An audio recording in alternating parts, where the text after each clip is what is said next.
Chapter 886, 9 Tribulations of Chaos Becoming a Saint. What unfolded before Guen's vision was a silver-blue starry sky, adorned with countless stars, boundless and infinite. Such vastness was truly breathtaking, even for him, the supreme emperor of ultimate merging Tao. Whether observed with eyes or divine sense, there was no end in sight. Yet, if he calmed his heart, he could feel an invisible force enveloping this universe, and if he could break through this force, he could leap beyond. The spiritual energy here was different from the celestial Tao spiritual qi and Tao spiritual qi. It was a kind he had never experienced, complex, like a living entity, full of spirituality. Not only was the universe vast, but the mountain beneath his feet was also colossal. Looking down, the base of the mountain couldn't be seen. Even with divine sense, it was like the universe, with no end. Standing on the cliff halfway up the mountain, with a dense forest behind him, vibrant flowers and plants, looking upwards, the summit also seemed unattainable.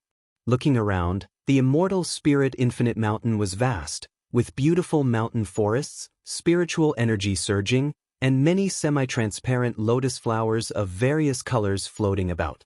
Guen didn't immediately break through. He activated the lifespan barrier, then enveloped the immortal spirit infinite mountain with his divine sense to observe this realm. Although this place posed absolutely no threat to him, he didn't want to leave any trace of cause and effect, so he chose to continue using the lifespan barrier. He discovered the immortal spirit infinite mountain was filled with vast cause and effect. Every flower and plant represented realms of immortal cultivation, the large trees symbolizing Taoist lineages. From the mountain's vegetation, one could glimpse all the immortal Tao. He even saw the cultivation Tao lineages within the heavenly Tao, but he could only observe and couldn't do anything with the flowers, plants, and trees. What he saw and heard gave Guen a deeper understanding of the immortal spirit infinite mountain, yet many confusions remained within him. How was this mountain born? Why did it come into existence? Has it ever nurtured life? After watching for a while, Guen sat down cross-legged, preparing to break through. Throughout the years, he had thought about this many times and decided this time to enhance only his physique, not an all-round improvement. His cultivation technique hadn't presented a bottleneck yet. Each time he cultivated energy, he gained new insights, indicating that the limit of the infinite supreme merging Tao skill surpassed the supreme emperor of ultimate merging Tao realm. As for other Taoist techniques, Guen found them hard to measure in strength or weakness, as he could eliminate any opponent he had encountered with any single divine skill. Guen began to invest lifespan to enhance his physique, pouring in 1 trillion years of lifespan in one breath. Since the last time he upgrading the great Tao formless body to the infinite eternal Tao body had consumed nearly 2 trillion years of lifespan. Messages popped up before Guen's eyes. This time's enhancement, as he anticipated, consumed far more than his last, but he didn't mind. His lifespan units were already in quintillions. 1 trillion years to him was negligible. In the end, he used 600 trillion years of lifespan to elevate his physique to the creation eternal life. Vast and boundless memories exploded in his mind, and he watched the numbers displayed by the lifespan barrier jump rapidly, hesitating for a moment, but ultimately chose not to deactivate the lifespan barrier. Play it safe. One should not be careless because there is no threat in this realm. The absence of a current threat does not mean there won't be hidden dangers later. Guen closed his eyes, beginning to enjoy the transformation of his physique. The spiritual energy of the immortal spirit infinite mountain surged wildly, enveloping his entire being, reconstructing his body from the outside to the inside. He quickly entered a state similar to sudden enlightenment, full of profound mystery. Gradually, trails of spiritual energy appeared ascending from the bottom of the immortal spirit infinite mountain, resembling dragons, sweeping upwards toward the mountain peak. An hour later, Guen opened his eyes. He had completely transformed into the creation eternal life. In the creation eternal life, everything within oneself was creation. Hair could transform into living creatures, and blood could condense within heaven and earth, while the physical body could recover indefinitely, making it a body that was truly immortal. At the same time, this body contained immense chi power, able to stir the 3,000 Great Tao with a single movement. It was a body that transcended the Great Tao, immune to any harm unless it was from the source power of the Great Tao. Gu'en reveled in the sense of creation within himself, feeling utterly splendid. He noticed no changes in the immortal spirit infinite mountain. The flowing spiritual energy was not fierce, and the entire mountain remained tranquil. The foundation of this mountain was truly profound. During his past breakthroughs, immense disturbances were always stirred, but here, there was such a rare, quiet, and harmonious environment. In such an environment, he gained greater confidence in the breakthroughs to come. For absolute certainty, I've saved up tens of thousands of times in lifespan, surely this can't end in failure? Gu'en thought to himself. His last breakthrough in a great realm had cost him 220 quintillion years of lifespan. Now, he possessed 100 million quintillion years of lifespan. Even if the Saint realm remained elusive, he believed in proving his Tao with power. He calmed his mind, rested for a few breaths, and then invested 10 quintillion years of lifespan into his cultivation level. Unprecedented courage. Lifespan notifications appeared before him. You've undergone sudden enlightenment cultivation for 1 quintillion years, utilizing the infinite supreme merging Tao skill with great achievement to forcefully push into the primordial Tai true saint realm, beginning to cross the tribulation. You failed to endure the 9 tribulations of chaos becoming a saint, tribulation crossing failed. You've undergone sudden enlightenment cultivation for 2 quintillion years, utilizing the infinite supreme merging Tao skill with great achievement to forcefully push into the primordial Tai true saint realm, beginning to cross the tribulation. You failed to endure the 9 tribulations of chaos becoming a saint, tribulation crossing failed. No longer chi absorption cultivation, but sudden enlightenment cultivation. Primordial Tai true saint. True saint, it seems that above the supreme emperor of ultimate merging Tao lies the saint he comprehended in the profound abyss divine pool. This was a realm even the ancient heavenly court's great powers couldn't achieve till death. 9 tribulations of chaos becoming a saint? What is that? Is it really 9 types of tribulations? Gu'en pondered, seeing 10 quintillion years of lifespan all fail to break through. He did not care too much and continued to invest 10 quintillion years of lifespan. From the perspective of the starry sky, the immortal spirit infinite mountain seemed like a cosmic pillar, reaching beyond sight, enormous in size, yet this immense mountain remained unmoving with no phenomena occurring. Everything seemed so quiet, yet this silence did not feel eerie. Instead, it was quite beautiful, calming the mind and lifting the spirit. Under the dim celestial vault, mountains stretched continuously. At the edge of a large lake among the mountains, 1 million people gathered here, among them Liya, who was meditating by the lakeside, contemplating the lake surface. A disciple flew over from afar, landing beside him, and asked nervously, "Master, the immortal gods can't take down that demon sect for a long time, and even show signs of defeat. Should we retreat?" Liya came back to his senses, glanced at him, and asked in return, "Why should we retreat? Have you forgotten our original intention? But with our strength, we can't intervene in this great war, and the immortal gods treated all living beings so poorly in the past. Why should we help them? If they really are defeated, if they die, they can revive, but if we die, we truly die." The more the disciple spoke, the more agitated he became, and hearing his words, the nearby disciples echoed, becoming agitated. Their miserable lives were all thanks to the immortal gods. They hated the immortal gods and hated the celestial court. Liya turned his head to look, wanting to persuade them, but seeing their eyes, he felt powerless inside. What right did he have to ask others to let go of their hatred?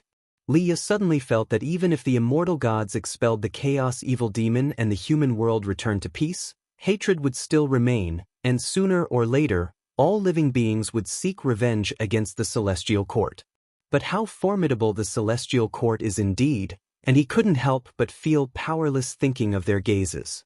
After the disciples vented for a while and all fell silent, Liya stood up, scanning all of them, and said, "For the sake of absolute security, I've saved tens of thousands of times of lifespan. We can't fail at this now, can we? If you find any errors, ads pop up, ads redirect, broken links, non-standard content, etc. Please let us know reports so we can fix it as soon as possible. Chapter 887. Breakthrough to the Primordial Tai True Saint Realm. Li Ya's voice echoed among the mountains, clearly heard by the million disciples. They were all people who had survived death. Without Li Ya, they would have long been dead. Now hearing Li Ya's words, though they still felt anger in their hearts, they felt ashamed when they thought of many people waiting for rescue like they once did. Li Ya looked at all the disciples and felt a bit ashamed too. It was all because of his insufficient ability. If he were powerful enough, he could single-handedly eradicate all the evil demons in the world and help the disciples take revenge. Just then, a strong wind roared through, and Li Ya instinctively looked up. The sea of clouds in the sky was overturned, and a dazzling golden light shone down. More and more disciples looked up, all awestruck by the spectacle in the sky. In the starry night sky appeared a colossal golden immortal silhouette. It looked like an armored celestial god, holding a bright sun in his right hand, walking forward. The night sky could only reveal his upper body, his lower body obscured by mountains at the end of the world. In the presence of such an immortal figure, everyone was awestruck. They had seen numerous immortal gods but had never seen one with such aura. Not even Li Ya, who had the highest cultivation level, could discern the cultivation level of this immortal. A sound resembling a dragon's roar came, causing everyone to turn their heads. Behind the golden immortal silhouette appeared an even larger white horse. That horse's hooves were stepping on flames, its head bore 2 dragon horns, its hair white as a snow-capped mountain, its back resembling a dragon's back. What a majestic horse! This horse's shoulder height surpassed any mountain they had ever seen, making them feel not an ounce of disrespect. Li Ya was also amazed in his heart. What a divine horse this is! Although he disliked the actions of the celestial court, he had to admit that deep inside, he had always yearned for the celestial court. This was also the thought of most cultivators. To become an immortal is just to ascend to the immortal class, isn't it? Under the gaze of Li Ya and the million disciples, the golden immortal silhouette and the white horse vanished at the edge of the universe, leaving them with infinite imagination. Li Ya turned back, once again meditating by the lake, continuing to comprehend his own Tao. Now, he was not comprehending the sword Tao, but the Tao of worldly acts and ideals. He wondered if it was his illusion, but after witnessing the immortal trace, he gained numerous insights, and the speed at which insights emerged was increasingly fast.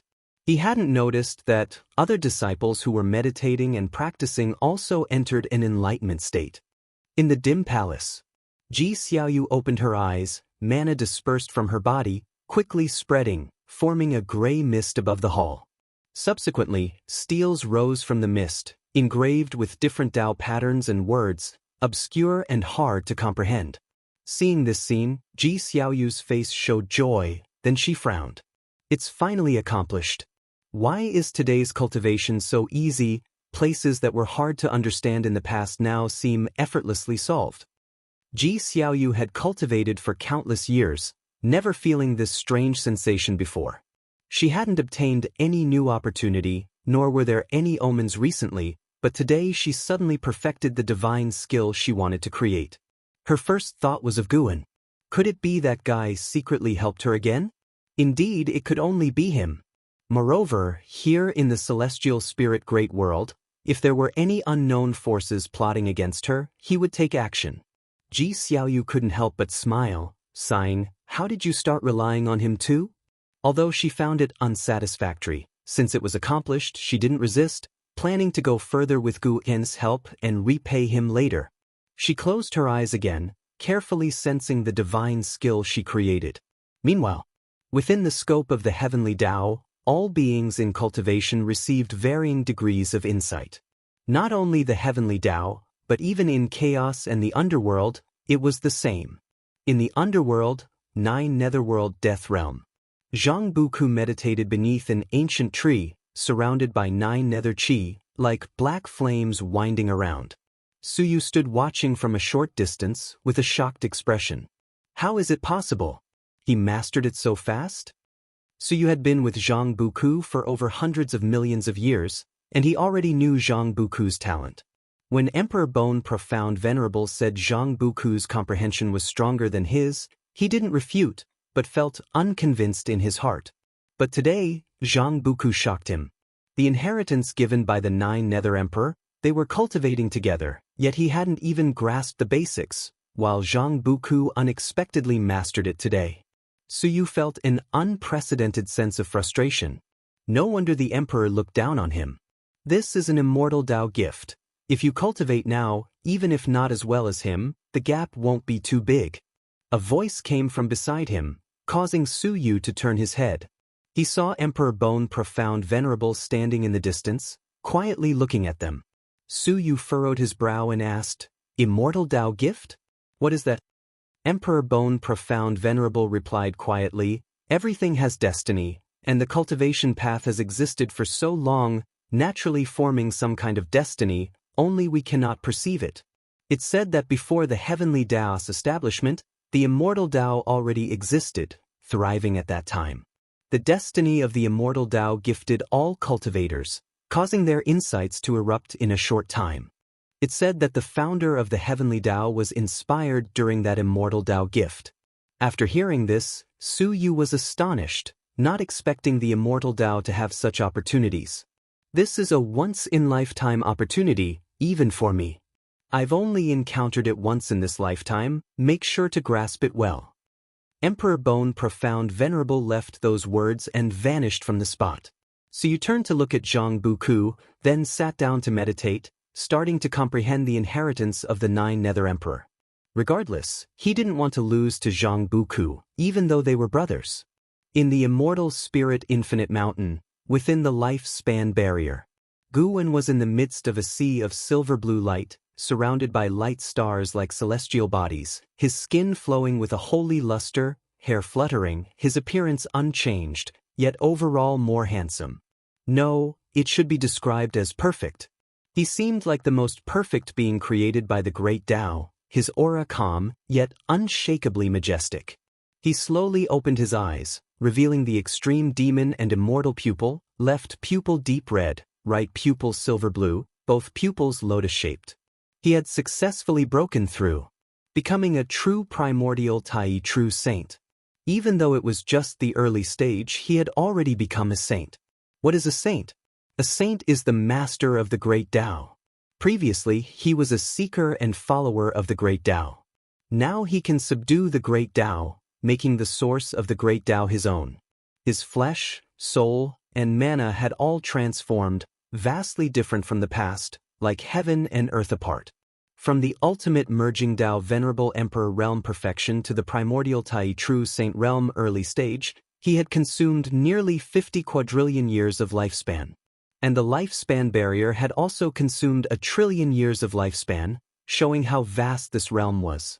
After becoming a saint, the immortal spirit infinite mountain no longer seemed so mysterious in Gu En's eyes. This mountain was actually a convergence of high-order destiny, a place that can reflect all immortal Taoists in the immortal Tao. The plane where this mountain resides isn't within the heavenly Tao or chaos, but a unique, ethereal existence reached only through communication with the immortal Tao by will. If you find any errors, ads pop up, ads redirect, broken links, non-standard content, etc., please let us know reports so we can fix it as soon as possible. Chapter 888. Immortals are not my equal. Gu and sat in meditation on the spot, feeling the new realm. With just a thought, he could leap out of the immortal spirit infinite mountain, and he could even see the chaos and the heavenly Tao. The heavenly Tao was vast, but from his perspective within it, the heavenly Tao was just a drop in the vast sea of chaos. Guwen discovered that the Supreme Emperor of Ultimate Merging Tao was indeed not alone in reaching the Celestial Emperor level. There were several Supreme Emperors of Ultimate Merging Tao within the chaos as well, though not as strong as the Celestial Emperor. More and more places appeared before his eyes, and he saw countless creations. Within the chaos, there were also heavens and earths, and there were cultivators who wanted to establish Taoist lineages with destiny like the Celestial Court, but compared to the foundation of the Celestial Court, they were far off. Having watched for a while, Guwen withdrew his gaze. He decided to continue breaking through. He had 40 trillion years of lifespan remaining, and breaking through to the perfection realm was almost impossible, but reaching the middle stage was good enough. The gap between the early stage and the middle stage of the primordial Tai true saint was undoubtedly vast and hard to surpass. After a dozen or so breaths, he closed his eyes and continued to break through. An hour passed in the blink of an eye. Upon opening his eyes again, he had already reached the mid-stage of the primordial Tai true saint realm, with over 1,000,000,000,000 years of lifespan left. He stood up and stretched his body, feeling light all over. Everything around seemed fragile and vulnerable to him. He did not immediately teleport back but chose to observe for a while at the Immortal Spirit Infinite Mountain. Opening the lifespan barrier was to avoid leaving any cause and effect from the breakthrough. After succeeding in breaking through, he could use his own ability to hide the cause and effect. The legend of becoming a saint existed, indicating that saints had been born before. However, as Guan swept through the chaos, he did not find a second primordial Tai true saint. Perhaps they went further away. Now, Guan could already capture the silhouette of the Celestial Emperor, whose true form was integrated into the heavenly Tao, with its will slumbering. Looking at the Celestial Emperor, Guan probed its past. From its birth until now, all causes and effects fell into Guan's eyes. It turned out that from ancient times until now, there was only one Celestial Emperor. The Celestial Emperor was born during the Age of Chaos, having received a gift from the Immortal Tao, sparking the idea of creating the Heavenly Tao.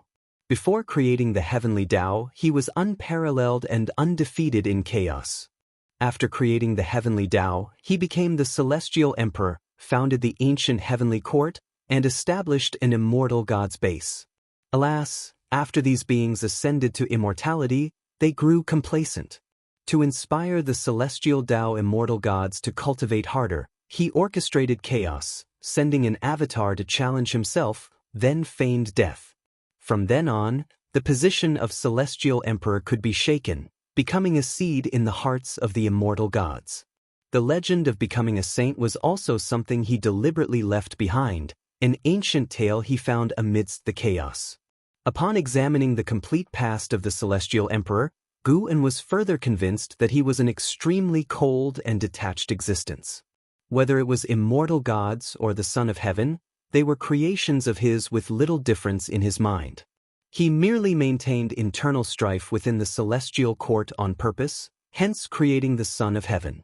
After reaching the primordial Tai true saint, Guan's fighting spirit towards the Celestial Emperor had considerably diminished, because it would not be an exciting battle. More than the celestial court, Guan was now more curious about the Immortal Spirit Infinite Mountain beneath his feet. Though the Immortal Spirit Infinite Mountain was formed by the destiny of the Immortal Tao, the flowers and grass here truly existed, all with spirituality. To glimpse them was to glimpse different phenomena of the Immortal Tao, and they were like ordinary flowers and grass, but stronger. Guan found that the spiritual objects on the mountain had a chance to develop spiritual intelligence, and that the Immortal Spirit Infinite Mountain could sustain his breakthrough surely implied it could also nurture a primordial Tai true saint. Just right, undergoing holy tribulation here might be better, Guan thought silently, not in a hurry to leave, wanting to experience the unique holy tribulation of the primordial Tai true saint. The so-called holy tribulation wasn't his tribulation but the tribulation of the place he went to. The primordial Tai true saint was so powerful, its every move could change the world. Wherever it went, it might bring about catastrophic disaster. One could even say a primordial Tai true saint was a tribulation of the great Tao, as he could master the great Tao. The so-called holy tribulation meant Guan could reincarnate as any being in day and night, without any signs of cause and effect, while retaining his cultivation level. He could travel to the past, the future, become anyone, make any world vanish, or turn any illusory world into reality. Even those destroyed, he could make them exist again. Standing in place, Guan set his eyes on a blade of grass within the barrier. He intended to enter the Immortal Tao era that this blade of grass represented. A primordial Tai true saint experiencing holy tribulation wasn't about reincarnation to enhance insight, but allowing the saint's heart to feel everything around in the process, naturally wielding the destiny and rules of a realm. He wanted to see if he could do it and how far he could go. Perhaps he could gain control over the heavenly Tao without anyone knowing. He showed no interest in seizing the heavenly Tao, but if he could become its master, he could benefit those he cared about. For others, this might seem unfair, but isn't immortal cultivation about doing as one pleases? When a person attains the Tao, even birds and animals rise to heaven, and this truth exists even in the mortal world. Of course, doing so could also make him safer, for within the region he controlled, it was impossible for other primordial Tai true saints to infiltrate quietly. Guan closed his eyes and moved his mind. In the next moment he opened his eyes. What unfolded before him was a vast blue celestial vault. He was standing on a sprawling square, with a long flight of stairs ahead, atop which stood a grand statue on a high platform. This statue, towering 100 zhang high, appeared extraordinarily majestic, depicting a man in a Taoist robe, with a robust physique, holding a drawn sword pointed toward the celestial vault, exuding unrivaled momentum. That is the supreme true monarch, our sect's only existence to ascend to immortality from ancient times to present.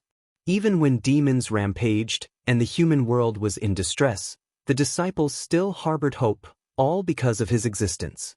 We believed he would descend to save us.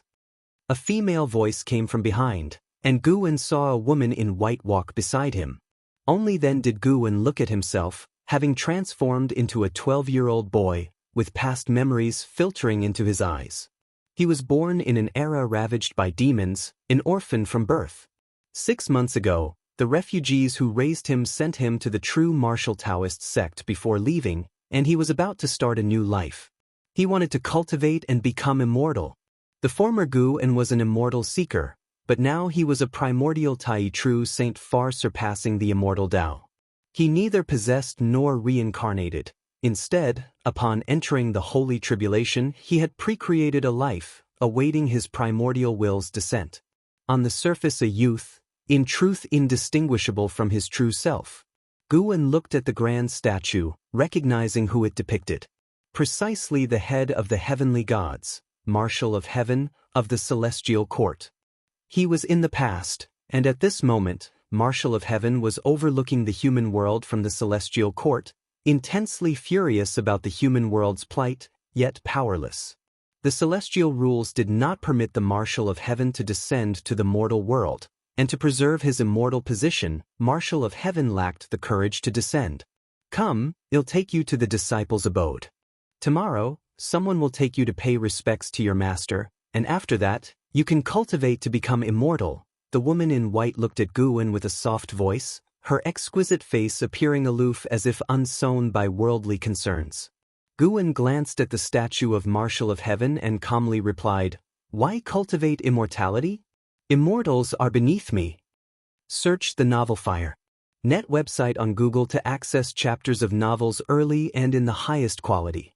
If you find any errors, ads pop up, ads redirect, broken links, non-standard content, etc., please let us know reports so we can fix it as soon as possible. Chapter 889. The so-called invincibility. This morning, Lin Sai embarked on the task given by her master, heading to mortal city of the true martial Taoist sect to select disciples with spirit roots and bring them into the sect.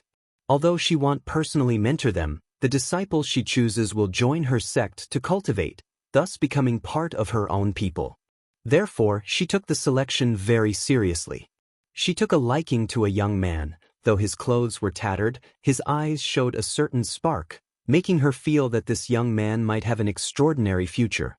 Those who remain in the true martial Taoist sect, no matter how poor their aptitude might be, could not be too lacking. Hence her selection of disciples was essentially about choosing fateful connections.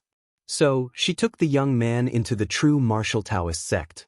As per tradition, she first brought the new disciple to admire the divine statue of the supreme true monarch and introduced him to the legends of the true martial Taoist sect. Nowadays, demons run rampant in the human world, with lands of the human race constantly falling. Lin Sai felt such entry rituals were important, at least to instill hope in the disciples' hearts. Yet unexpectedly, when this disciple saw the supreme true monarch, he spoke arrogantly, "The immortal gods are not as good as me." Lin Sai was stunned, her expression peculiar as she looked at Guan, yet upon closer inspection, she didn't feel Guan was abnormal. Instead, she sensed an undefined charisma from him, inexplicably inducing a feeling of reverence within her.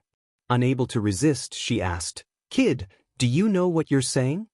Guan looked at the giant statue of the Marshal of Heaven, but his gaze was upon the human world. Standing here, he began merging into the destiny of this realm. He didn't need to do anything, but if he could travel the world, this process would be faster. He came merely to experience the unique holy tribulation of the primordial Tai true saint. Guan turned his head towards Lin Cai, smiled and asked, "Do you want to save this human world?" He had completely accepted his previous memories. Being able to come to the true martial Taoist sect was the result of the collective efforts of many refugees. He bore the hopes of many. With demons ravaging and the human race internally corrupt, this world resembled a great thousand world blood-soaked by immortal gods. It's worth noting that this realm does not belong to the 3,000 great worlds. Having such a life, Guan intended to do something, at least to improve the lives of those who once pinned their hopes on him. Hearing this, Lin Cai frowned, displeased. "We cultivators are bound to cultivate for the salvation of all living beings. To save the human world is not achieved by mere words but through accumulated cultivation over time. You must possess sufficiently powerful cultivation to save the world." She thought Guan was being more and more outrageous. After speaking, still somewhat annoyed, she decided to say something harsh to let this kid face reality. Just as she was about to speak, Guan suddenly waved his hand. A refreshing breeze rushed towards her, making her eyes widen. Her vision was bathed in golden light, and her consciousness fell into chaos. Guan turned and left, heading toward the distant city gate, toward this vast world. Compared to the entire world, he was so insignificant, yet this world appeared equally small in his eyes.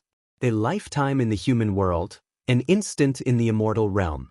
When Guan's consciousness returned from the holy tribulation, only a moment had passed in Immortal Spirit Infinite Mountain, yet he had lived for thousands of years in that world. Over thousands of years, he traveled the world, walked across lands, gaining a deeper understanding of the heavenly Tao. The heavenly Tao seemed emotionless, yet with the celestial emperor's will, it actually adhered to some rules benefiting the immortal gods. The celestial emperor grew strong through the heavenly Tao but thus fell into a bottleneck. The heavenly Tao itself was born of the great Tao, hence creation merely based on Tao rules. How could one leap beyond the great Tao? This led Guan to further ponder his lifespan evolution ability. His lifespan evolution ability helped him become a saint, indicating that this ability surpasses the heavenly Tao. Moreover, unable to find Earth from his memories might suggest that after dying in his past life, his soul drifted through eons and universes, crossing chaos to arrive.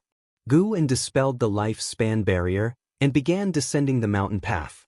Having just completed the breakthrough, he was not in a hurry to return, wishing to savor the wonders of Immortal Spirit Infinite Mountain.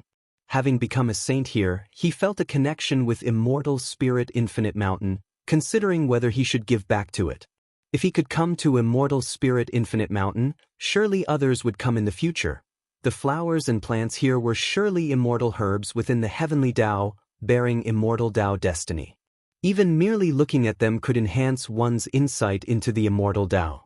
Guan did not plan to bring Wuxia here, as it would disrupt the tranquility. Immortal Spirit Infinite Mountain would eventually give birth to living beings. Guan intended to expedite this process, also planning to guide these beings in cultivation to shelter Immortal Spirit Infinite Mountain. The mountains were vast, scenery idyllic, the vibrant colors gave Guan a sense of entering a wondrous land, elevating his mood. He saw many unfamiliar flowers and plants, giant fantastical trees. Even a stone here had spirituality. Fallen leaves absorbed into the soil became light stars in the wind, embellishing the majestic view of Immortal Spirit Infinite Mountain. After a long while, Guan stopped at a cliff edge, his gaze fixed on a purple flower standing steadfast against the wind. Within 7 steps, there were no other flowers or plants. It seemed to face the cosmic winds alone, exuding resilience. This reminded Guan of Lin Cai, perhaps because of her, Now he understood his current feelings. The world that should have faded with time was made real by Gu'en's intervention. The memories of all beings connected to that world underwent transformation, thus he silently altered heavenly Tao reality. Receiving his guidance, Lin Cai and those acquaintances successfully saved the world, slaughtering demons worldwide. Lin Cai, achieving the highest merit, even secured a place among the immortal class. Gu'en already foresaw such outcomes upon deciding to change that world.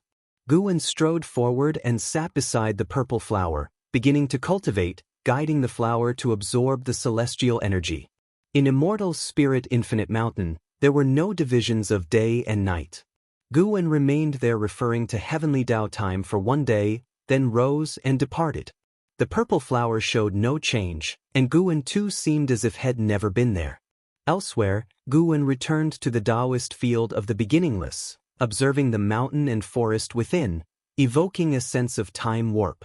Upon his return, he had reached the mid-stage of the primordial Tai True Saint realm, with none in the heavenly Tao at his level. With the previous holy tribulation, he could fully ascertain no one in the heavenly Tao was his match. In some sense, he attained the invincible status he once desired. Looking back now, his emotions were quite calm. Walking along upon meeting Wuxia disciples, he still smiled and nodded, leaving them flattered. The disciples would always be thrilled upon seeing him, aspiring to become extraordinary great powers like him, unaware of their ancestral teacher's further transformation. If you find any errors, ads pop up, ads redirect, broken links, non-standard content, etc., please let us know reports so we can fix it as soon as possible. Chapter 890, Central Heaven. On the fourth day of becoming the primordial Tai True Saint, Gu'en's life remained very calm. On this day, he was painting in the bamboo forest, while Sin meditated beside him, practicing the immortal Emperor's Eye. An Xen walked into the bamboo forest, came to Gu'en's side and saluted, then glanced at Sin, her heart secretly surprised. This child's comprehension in the immortal Emperor's Eye is actually this formidable. Back in the day when Sin entered Wuxia, his talent shocked all disciples, but as he climbed higher in rank, his talent was rarely mentioned. Although an Xen was surprised, she was not envious. After all, she had already mastered the immortal Emperor's Eye. If other disciples could also cultivate and attain the Tao, even surpassing her, she would sincerely be happy for them. She withdrew her gaze, looked at Gu'en and said, "Master, there is news from the celestial court, sent by Yang Jian." Gu'en, dressed in a black robe, continued painting and casually asked, "What news?" An Xen took out a piece of cyan jade and said, "His people said the message is hidden within this jade and must be viewed by you. Your immortal Emperor's Eye can see through its restriction, you can take a look." Gu'en's tone did not change at all, clearly not interested in this jade. An Xen hesitated for a moment, then used the immortal Emperor's Eye to peer into the cyan jade. Sin was already immersed in cultivation, and this bamboo forest was filled with Tao intent, enough to make him forget the outside world and not hear the conversation between Gu'en and an Xen. After a while, an Xen put down the cyan jade in her hands, and she looked at Gu'en with surprise and said, "Master, the celestial court truly changed the celestial order. That Son of Heaven discovered the real evil demons. The celestial army will eradicate those demons, while also compensating for the harm done to all living beings. Yang Jian assured us if anything changes, he will inform us immediately." Gu'en smiled and said, "That kid is thoughtful, indeed good news. In my view, it's not that the Son of Heaven discovered the real evil demons, but that he was intimidated by you," an Xian said with a smile, showing disdain for the Son of Heaven. The battle between Gu'en and the Son of Heaven was unknown to the 3,000 great worlds, but Gu'en's easy extermination of the immortal god's army was already spread wide. Since then, the immortal god's army dared not invade the celestial spirit great world, which was proof of Gu'en's intimidating power. There indeed exist real evil demons in the 3,000 great worlds. You've seen them before, and regardless of what that Son of Heaven is thinking, this calamity will continue for a long time until a powerhouse emerges strong enough to determine the outcome. Gu'en said this, putting down the pen and then leisurely appreciating his painting. An Xian curiously asked, You are the powerhouse to determine the outcome. Will you intervene? Guan replied, I'll pass. I've done enough already. He rolled up the painting, tucked it into his sleeve and stood up. The message has been delivered. You should go cultivate. I'm going for a stroll. After Guan finished speaking, he brushed past an Xian, who turned to watch him leave. For some reason, she always felt her master had changed. But she couldn't pinpoint exactly how he had changed. Could it be that the master had another breakthrough? That's not right. At the master's realm, a breakthrough would be incredibly difficult and earth-shattering. Perhaps it's his mindset that changed, no longer caring about the outcome of the war in the 3,000 great worlds. Master, have you decided where to go next? An Xian asked, gazing at Guan's back. I've decided. Where to? To Central Heaven. Central Heaven? What kind of place is that? Does it belong to the 3,000 great worlds? It has yet to be born. Guan's response left an Xian stunned until he disappeared into the bamboo forest. She snapped back to reality. Yet to be born? An Xian developed a strong curiosity about Central Heaven. Not yet born yet able to attract her master to decide to go, what kind of world would that be? An hour later, Guan arrived at the Heavenly Spirit Tao Alliance and directly entered Ji Xiaoyu's Taoist palace, walking upon the grand hall with deliberate footsteps. Ji Xiaoyu, sitting cross-legged on the high platform, did not open her eyes and said, seeing me at this time, isn't it rude? Are you not afraid I'll be inconvenienced? Guan walked towards her with a smile. If I knew whether you were inconvenienced, it would be an offense, wouldn't it? For some reason, although these days were calm, Guan felt something was missing, so he decided to visit Ji Xiaoyu. Ji Xiaoyu opened her eyes, gazing at him from afar, and said, these days, my comprehension has greatly increased. Is it because of you? Guan knew what she referred to. His breakthrough on the immortal spirit infinite mountain had permeated creation throughout the immortal Tao, benefiting not only Ji Xiaoyu but all cultivators. The specifics couldn't be disclosed to Ji Xiaoyu, but he could admit that it stemmed from him. I can feel your inner reluctance, so I gave you a helping hand, Guan smiled. Ji Xiaoyu nodded slightly after hearing this and then asked, today, why have you come to see me? Guan paused and said, do you want to take a trip to the underworld? Aren't you very curious about everything there? Ji Xiaoyu primarily cultivated the path of reincarnation, which has countless connections with the underworld. She had visited the underworld before but couldn't go deep. Over the years, she practiced divine skills, never succeeding, which sparked the idea of visiting the underworld, though she was worried about causing trouble and forcing Guan to rescue her. She feared causing Guan trouble more than seeking opportunities, which was why she had been staying restrained at the Heavenly Spirit Tao Alliance. Although her cultivation progress while in seclusion was not explosive, it remained stable and secure. Ji Xiaoyu hesitated upon hearing Guan's offer. Guan smiled, then turned around, and in an instant, their surroundings changed dramatically.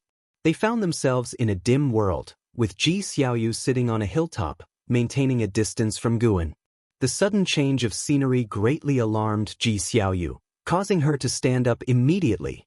She looked around. The celestial vault was dark, gloom was rolling, the ground barren with only bones, dead wood, and barren stones, and in the distance, an eerie fog billowed.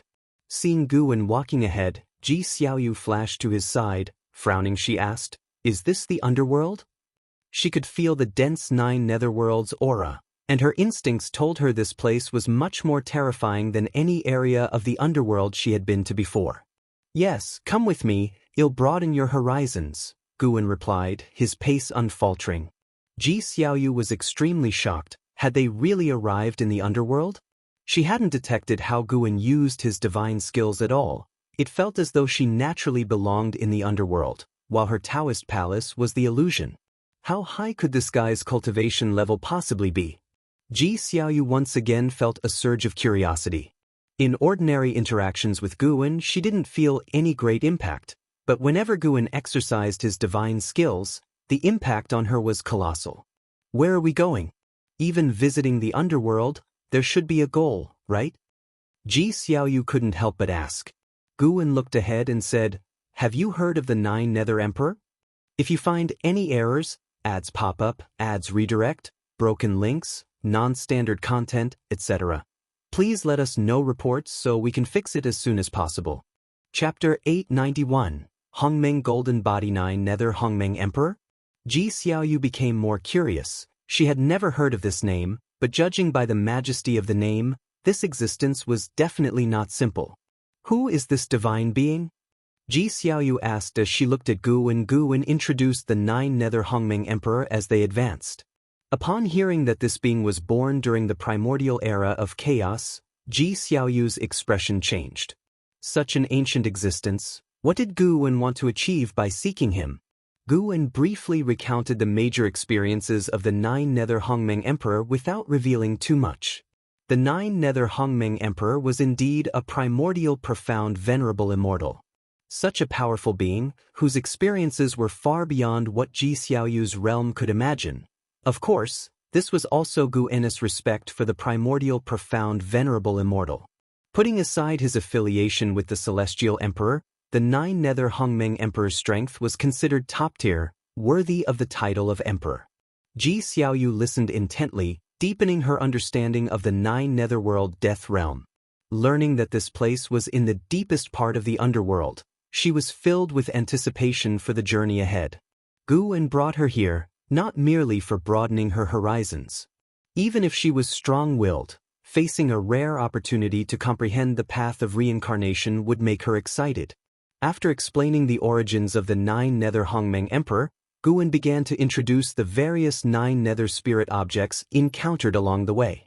The 9 Netherworld Death Realm might seem desolate, but it actually contained numerous wonders, no less than those in the mortal world. It's just that many of these wonders are difficult to perceive. While introducing, Gu also guided Ji Xiaoyu to perceive the essence of the path of reincarnation. All this time, although Ji Xiaoyu could achieve enlightenment, it was only the surface of the path of reincarnation, merely a superficial understanding, as was the case with all cultivators. To perceive the essence of the Tao requires great opportunity, and those who can achieve it will cultivate far faster than others. As a saint, Gu could manipulate the Tao, so allowing Ji Xiaoyu to perceive the essence of the Tao wasn't difficult. Even without deliberate guidance, any living being who associates with him over time will greatly enhance their perception power of the Tao. In the future, he wouldn't need to train people deliberately. Whoever he appreciates could just come and cultivate by his side. As they walked on, Ji Xiaoyu gradually saw a vast and towering giant mountain appear at the edge of the land, its massif disappearing into the clouds, as if a heavenly wall representing the end of the world. She saw a crack in the middle of the giant mountain, a place that should be their destination. Do you know the 9 Nether Hongmeng Emperor? Ji Xiaoyu asked. More than the 9 Nether Hongmeng Emperor, she was more curious about Gu's background. Gu seemed to know everything, which made her even more curious. No, the reason I brought you here is because, within a few years, his name will reverberate across the 3,000 great worlds, becoming the most terrifying presence in the hearts of all beings. Gu replied, which secretly shocked Ji Xiaoyu. If he could foresee the future of the 9 Nether Hongmeng Emperor, does it imply that Gu's cultivation level surpassed that of the 9 Nether Hongmeng Emperor? The 9 Nether Hongmeng Emperor was born during the initial chaos. Wouldn't that make Gu even more ancient? Ji Xiaoyu suddenly felt sentimental, thinking perhaps her greatest opportunity in this lifetime was encountering Gu. Back then, when she saw the young Gu, she felt his eyes were different, not like a child's, and indeed, this young man turned out to be a reincarnated great power, and the most powerful and mysterious one Shed ever encountered. Gu listened to Ji Xiaoyu's inner thoughts, feeling content. That's right. After breaking through, he always felt something was missing. Now he seems to have found the feeling. Gu began to quicken his pace. Ji Xiaoyu only felt the surrounding scenery change rapidly. After a few steps, they entered the canyon in the middle of the giant mountain. Upon arriving in the canyon, she noticed the path was wide, with piles of white bones on both sides, and many small ghosts hiding among the bones. A green light star fluttering in the air made the path even more eerie. Speaking of which, I have a junior who is currently training under the 9 Nether Hongmeng Emperor. Gu suddenly said, interrupting Ji Xiaoyu's thoughts. Who? Zhang Buku, do you still remember? Zhang Buku? Isn't that your master's son from the Profound Valley? I've heard of him, and he once made a name in the Supreme Sect as well. I thought he was dead long ago. Ji Xiaoyu recalled and spoke, not surprised that Zhang Buku managed to appear here. She could only attribute it to Gu An's assistance. Li Ye was the best example. Anyone close to Guan, regardless of their average talent, could become a prominent figure of their era. Gu An began telling Zhang Buku's story, from venturing in the celestial spirit great world to outer heaven, stepping into the celestial army, battling on the path of the great Tao, achieving heavenly soldier status only to abandon the immortal position later. Now being captured by the dark heavenly court, hearing this series of events surprised Ji Xiaoyu. She guessed that Zhang Buku's cultivation must be extraordinary now, but didn't expect his experiences to be so full of hardships and excitement. Currently, he is already stronger than you, Gu An said jokingly, which made Ji Xiaoyu raise her eyebrows. Though she didn't respond, her eyes were filled with unwillingness.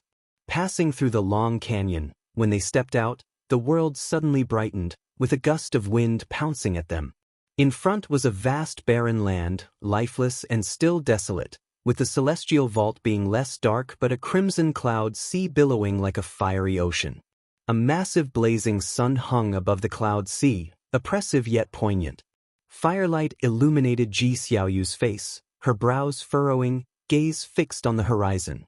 Following her gaze, there stood a human foot at the edge of the world, with the sole pressed to the ground and toes like mountains, the cloud sea just covering its ankles. That foot was covered in fiery red cracks, like meridians, appearing from afar, resembling the foot of a demon god, invoking endless associations with its body. Seeing that foot, Ji Xiaoyu felt uneasy. The aura emanating from it was incredibly terrifying, making her feel that she was no match for it. Is that the Nine-Nether Hongmeng Emperor's foot? Ji Xiaoyu asked quietly.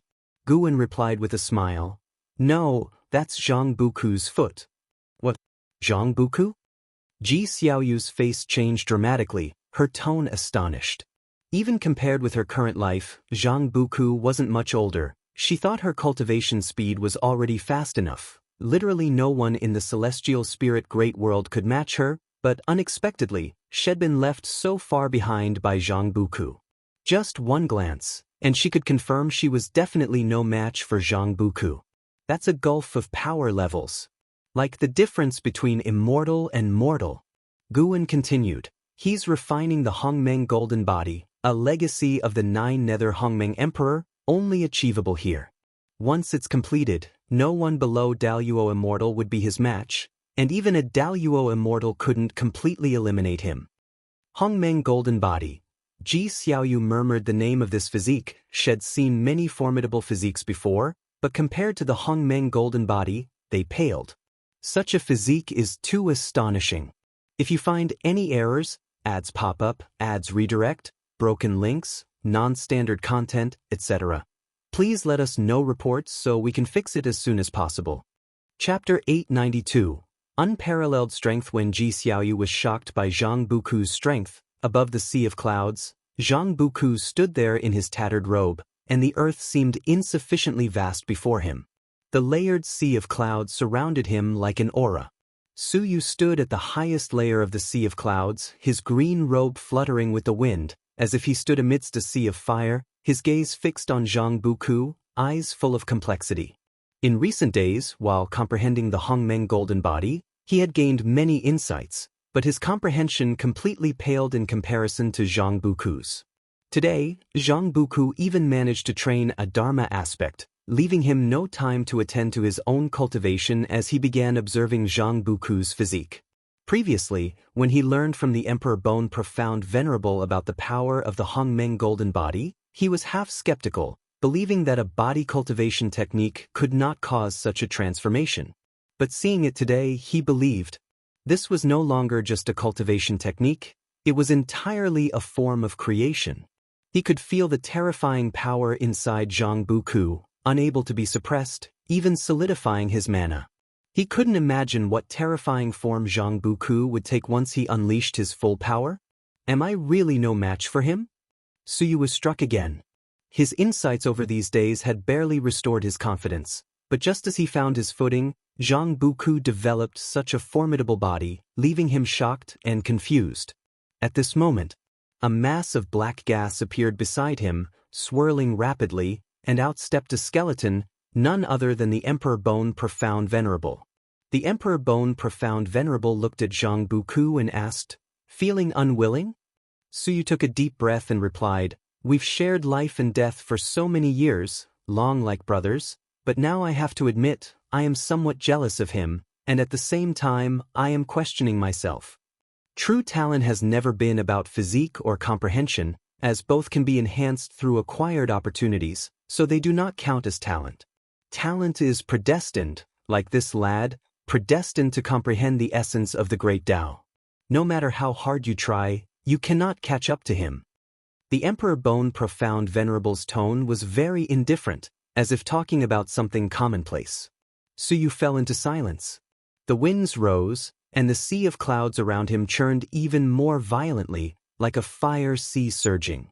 The Emperor Bone Profound Venerable seemed to sense something, turned to look, and Suyu snapped back, turning to look as well, soon frowning. Following their gaze, at the edge of the sea of clouds, a figure walked towards them, seemingly a woman judging by the silhouette, enveloped in gray air, making her true appearance indistinguishable. The approaching figure was Ji Xiaoyu. Ji Xiaoyu walked towards Suyu and the other two in the distance while glancing at Guan, asking, "What is the origin of that skeleton?" Guan walked alongside Ji Xiaoyu, smiling. The Emperor Bone Profound Venerable, from the Dark Heavenly Court, once belonged to the Heavenly Court Immortals. Ji Xiaoyu was silent for a moment, then asked, "With such an entity present, how do I confront Zhang Buku?" Guan looked ahead, smiling. "No worries, just make your move next, and I will assist you. Feel my mana in detail." Although Ji Xiaoyu was puzzled, she chose to trust Gu and had asked her to challenge Zhang Buku. Even though she had realized she wasn't a match for Zhang Buku, Guan's words still stimulated her competitive spirit. "Who are you?" The voice of the Emperor Bone Profound Venerable echoed, a hint of nervousness within. He couldn't see the true appearance of the other party, reminding him of the mysterious strong entity that had trespassed into the heaven-suppressing Endless Tower before. Is there really another such unfathomable entity in the Heavenly Tao?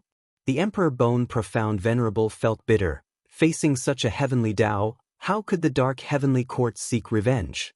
Suyu stared intently at Ji Xiaoyu. It was the first time he heard the Emperor Bone Profound Venerable communicate in such a tone with someone. Ji Xiaoyu did not answer the Emperor Bone Profound Venerable but softly asked, "Is it your doing?" She could feel Suyu and the Emperor Bone Profound Venerable gazing at her, filled with vigilance. How could her cultivation level warrant such caution from those two existences? "Yes, they can't see me nor clearly see your true appearance. In today's battle, you won't leave any cause and effect. In the future, when you encounter them again, they won't connect today's events with you, so you can fight freely and boldly." Gu's words reached Ji Xiaoyu's ears, raising her eyebrows. Ji Xiaoyu's lips curled into a smile, still softly saying, "It seems you really want me to gain experience." As her words fell, she quickened her steps, and Gang Qi emerged around her nearly instantly, creating marvelous changes in her celestial and earthly Dao Gang. She glanced sideways, even with her accelerated pace, Guan remained by her side, causing her to have more speculations. Seeing Ji Xiaoyu charging forward, the Emperor Bone Profound Venerable frowned. "Let me handle it." A hoarse voice came from behind the Emperor Bone Profound Venerable and Suyu. Suyu turned his head, only to see Zhang Buku had already opened his eyes, his pupils golden, staring intently in Ji Xiaoyu's direction, making him feel extreme pressure. Even though Zhang Buku wasn't looking at him, the pressure was immense. Boom! Zhang Buku's figure, larger than a mountain, suddenly rose, a mountain ridge-like arm lifting from the distant sea of clouds, carrying immensely terrifying momentum towards Ji Xiaoyu. The howling gale caused Suyu's robe to flutter violently. He could feel the surrounding space solidifying, a certain supreme suppressive force emerging abruptly, immobilizing him. After Zhang Buku's swing, the earth-like palm struck towards Ji Xiaoyu, plunging Ji Xiaoyu in sudden darkness. Ji Xiaoyu's right hand reached out with 2 fingers, and between the 2 fingers, a sword appeared out of thin air. The sword followed the finger's movement. As the sword tip aimed at Zhang Buku, her celestial and earthly Dao Gang suddenly condensed on the sword blade. Her gaze sharpened, and the treasure sword before the fingers shot out like an arrow, her long hair fluttering upwards. Subsequently, her pupils contracted sharply. Under her watch, her sword unleashed speed and momentum, far exceeding her expectations, piercing through Zhang Buku's palm, with golden blood splattering in the air. Zhang Buku's eyes widened, an expression of stupefaction on his face. Evidently, he hadn't expected his Hongmeng golden body to be so easily penetrated by the opponent. Suyu was equally stunned. Just now, he observed Zhang Buku's body, finding it not only powerfully strong but also extremely tough. Such a body being casually pierced by the opponent with one sword? At this moment, the Emperor Bone Profound Venerable moved, his form disappearing out of thin air. He instantly appeared in front of Ji Xiaoyu, holding the heaven-suppressing endless tower that appeared in his hand to block. Endless murderous aura surged out, spreading like a boundless black sea, engulfing him and Ji Xiaoyu. Before Su Yu and Zhang Buku could react, the figure of the Emperor Bone Profound Venerable flew out from the rolling murderous aura, vaulting over their heads, disappearing at the horizon. This scene left both of them extremely astonished.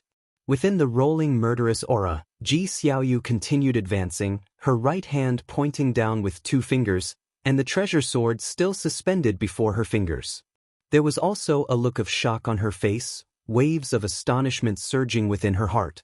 This kind of power, clearly she hadn't felt Gu'en's mana attached to her, yet her divine skills exhibited power thousands, tens of thousands of times greater. This incomparably strong power far exceeded her by millions of times. If you find any errors, ads pop up, ads redirect, broken links, non-standard content, etc., please let us know reports so we can fix it as soon as possible. Chapter 893, Perfect Divine Skills. The battle is not over yet. Gu'en's voice reached Ji Xiaoyu's ears, bringing her back to her senses. Ji Xiaoyu immediately leaped up and flew towards the direction of Emperor Bone Profound Venerable. As she flew over Su Yu and Zhang Buku's heads, the 2 awoke from their stupor. Su Yu ascended into the sky and gazed toward Ji Xiaoyu's departing path, his eyes full of terror. Who on earth is that person? Su Yu muttered to himself, his tone filled with confusion. He looked at Zhang Buku and found that Zhang Buku hadn't turned around, only to see Zhang Buku staring at his pierced right-hand palm with a furrowed brow, his golden pupils trembling. "What's wrong with you?" Su Yu asked Zhang Buku. Zhang Buku took a deep breath and said, "It's nothing." Su Yu thought he had been hit hard and comforted him. "Even that guy couldn't stop her. Don't try to compare yourself to her." Zhang Buku did not respond. In fact, he wasn't hit hard. He was also confused, but more than that, he was curious. The force that pierced his palm left a residual power within him. Under the influence of this residual power, he felt his body become lighter. Previously, he was indeed strong, but too heavy. Moreover, he vaguely felt that some hidden dangers of the Hongmeng golden body had been eliminated. He couldn't say precisely which ones, but he just felt it. Could it be that the person earlier was there to help him? Zhang Buku thought uncertainly as he slowly turned to look toward the horizon. Emperor Bone Profound Venerable's immense aura had erupted, and the howling winds shook the red clouds in the sky. In the pupils of Su Yu and Zhang Buku, the figures of Ji Xiaoyu and Emperor Bone Profound Venerable were reflected, their minds shaken. The 9 netherworld death realms' endurance far surpassed the Great Thousand World, but even so, the battle between Ji Xiaoyu and Emperor Bone Profound Venerable was earth-shattering, causing the celestial vault to ripple. At the same time, Ji Xiaoyu continuously utilized her divine skills. She had never experienced such a refreshing sensation. A casual divine skill felt like it could destroy the heavens and the earth, and her use of Taoist techniques was smoother than ever, like moving her arm at will. From beginning to end, Gu'en followed beside her, deepening her understanding of Gu'en's strength. Could she really catch up to him? Focus on yourself. Gu Innes' voice reached Ji Xiaoyu's ears again, ridding her of distractions. She swung her sword once more, her sword chi spanning millions of miles, sending Emperor Bone Profound Venerable flying. The heaven-suppressing endless tower, like a celestial column, was flung skyward, and as it fell, it generated a terrifying impact, causing the barren earth below to tremble. Ji Xiaoyu stopped, standing above the sea of clouds. She gripped her treasure sword, reversed her hand, and thrust downward. The sword stood firm on the clouds as her gaze turned sharp, and the powerful aura of an innate golden immortal erupted. The just stabilized Emperor Bone Profound Venerable felt astonished and suspicious. How could this aura be that of an innate golden immortal? Before he could think more, he saw a boundless gray fog sweeping across the sky, darkening the heavens and earth. Subsequently, he sensed a sudden change in Ji Xiaoyu's divine skill aura. Countless steels descended from the sky, attacking him like an unstoppable meteor shower. Emperor Bone Profound Venerable maneuvered to evade, reappearing with the heaven-suppressing endless tower in his hand. However, he was horrified to find that he hadn't escaped, as the countless steels continued to fall toward him. Once again, he tried to evade but still couldn't escape the attack range of the steels. Is this a formation? Emperor Bone Profound Venerable immediately raised the heaven-suppressing endless tower, pouring vast mana into it. The window at the top of the treasure tower opened, releasing black gas that quickly formed an enormous demonic figure. The figure wielded a blade and swung to slash the celestial vault. Boom, boom, boom, one steel after another smashed through the gigantic demonic figure, turning into gray fog that quickly engulfed the demon and Emperor Bone Profound Venerable. Ji Xiaoyu's eyes shone brightly, her emotions soaring. This divine skill was one she had only recently successfully created. After being empowered by Guan, the effect met all her expectations. Suppress, seal, annihilate, this was a move that decided victory in an instant. This was the reincarnation Forbidden World steel, realized from her enlightenment on the path of reincarnation. Each Dao steel was transformed from the true meaning of the Great Dao. When struck by a Dao steel, not only would one's mana be confined, but they would also be drawn into cycles of reincarnation memories, layer upon layer. Once caught in the reincarnation Forbidden World steel array, one cannot escape, doomed to sink into endless reincarnation illusions, experiencing countless deaths before true death, and each death would differ from the next. This was an extremely cruel divine skill, without any apparent weak spots. Ji Xiaoyu had envisioned it for countless years, and after initially succeeding, she couldn't wield this divine skill in battle because opponents wouldn't wait for her to use it. If she couldn't draw the opponent into the array, it would be a wasted effort. With Gu In's empowerment, the reincarnation Forbidden World steel was already beginning to diffuse its formation, drawing Emperor Bone Profound Venerable inside. By the time the Dao steels manifested, Emperor Bone Profound Venerable couldn't escape. Ji Xiaoyu's robe flowed elegantly, immersed in this power. At this moment, she felt that no one could match her. Guan nodded slightly, thinking Ji Xiaoyu's creation of the divine skill was quite impressive, something he might also use in the future. The reincarnation Forbidden World steel continued to suppress Emperor Bone Profound Venerable. Zhang Buku and Su Yu watched Emperor Bone Profound Venerable with no ability to counterattack, both deeply shocked, yet they didn't flee, as they themselves had been captured by Emperor Bone Profound Venerable.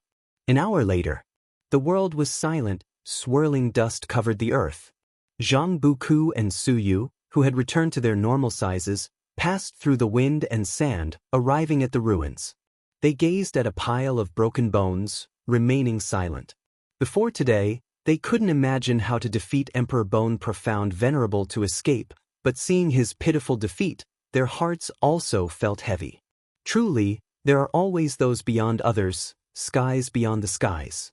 The entities they regarded as towering like the celestial vault could also be mere ants. Emperor Bone Profound Venerable's shattered bones began to tremble, causing Zhang Buku and Su Yu to break free from their heavy emotions. On the other side, Guan and Ji Xiaoyu walked over the barren earth, at the end of which hung a chilling red moon. Ji Xiaoyu glanced at Guan and asked, "Did that skeleton earlier have a grudge with Zhang Buku?" She could sense Gu En's desire to teach Emperor Bone Profound Venerable a lesson. Although Emperor Bone Profound Venerable seemed not worth mentioning before her, she could sense his aura was unfathomable, far surpassing her realm. Although she suppressed Emperor Bone Profound Venerable the entire time, she hadn't truly exterminated him, which indicated Gu En didn't intend to kill. However, each time she wanted to stop, Gu En urged her to continue. This showed Gu En was dissatisfied with Emperor Bone Profound Venerable but wasn't to the point of wanting to annihilate him. Gu En replied, "Yes, Zhang Buku and the others were captured, but I saw the future cause and effect of a teacher-disciple bond between Zhang Buku and him, so I didn't kill him." Ji Xiaoyu pursued further, "And what about Zhang Buku?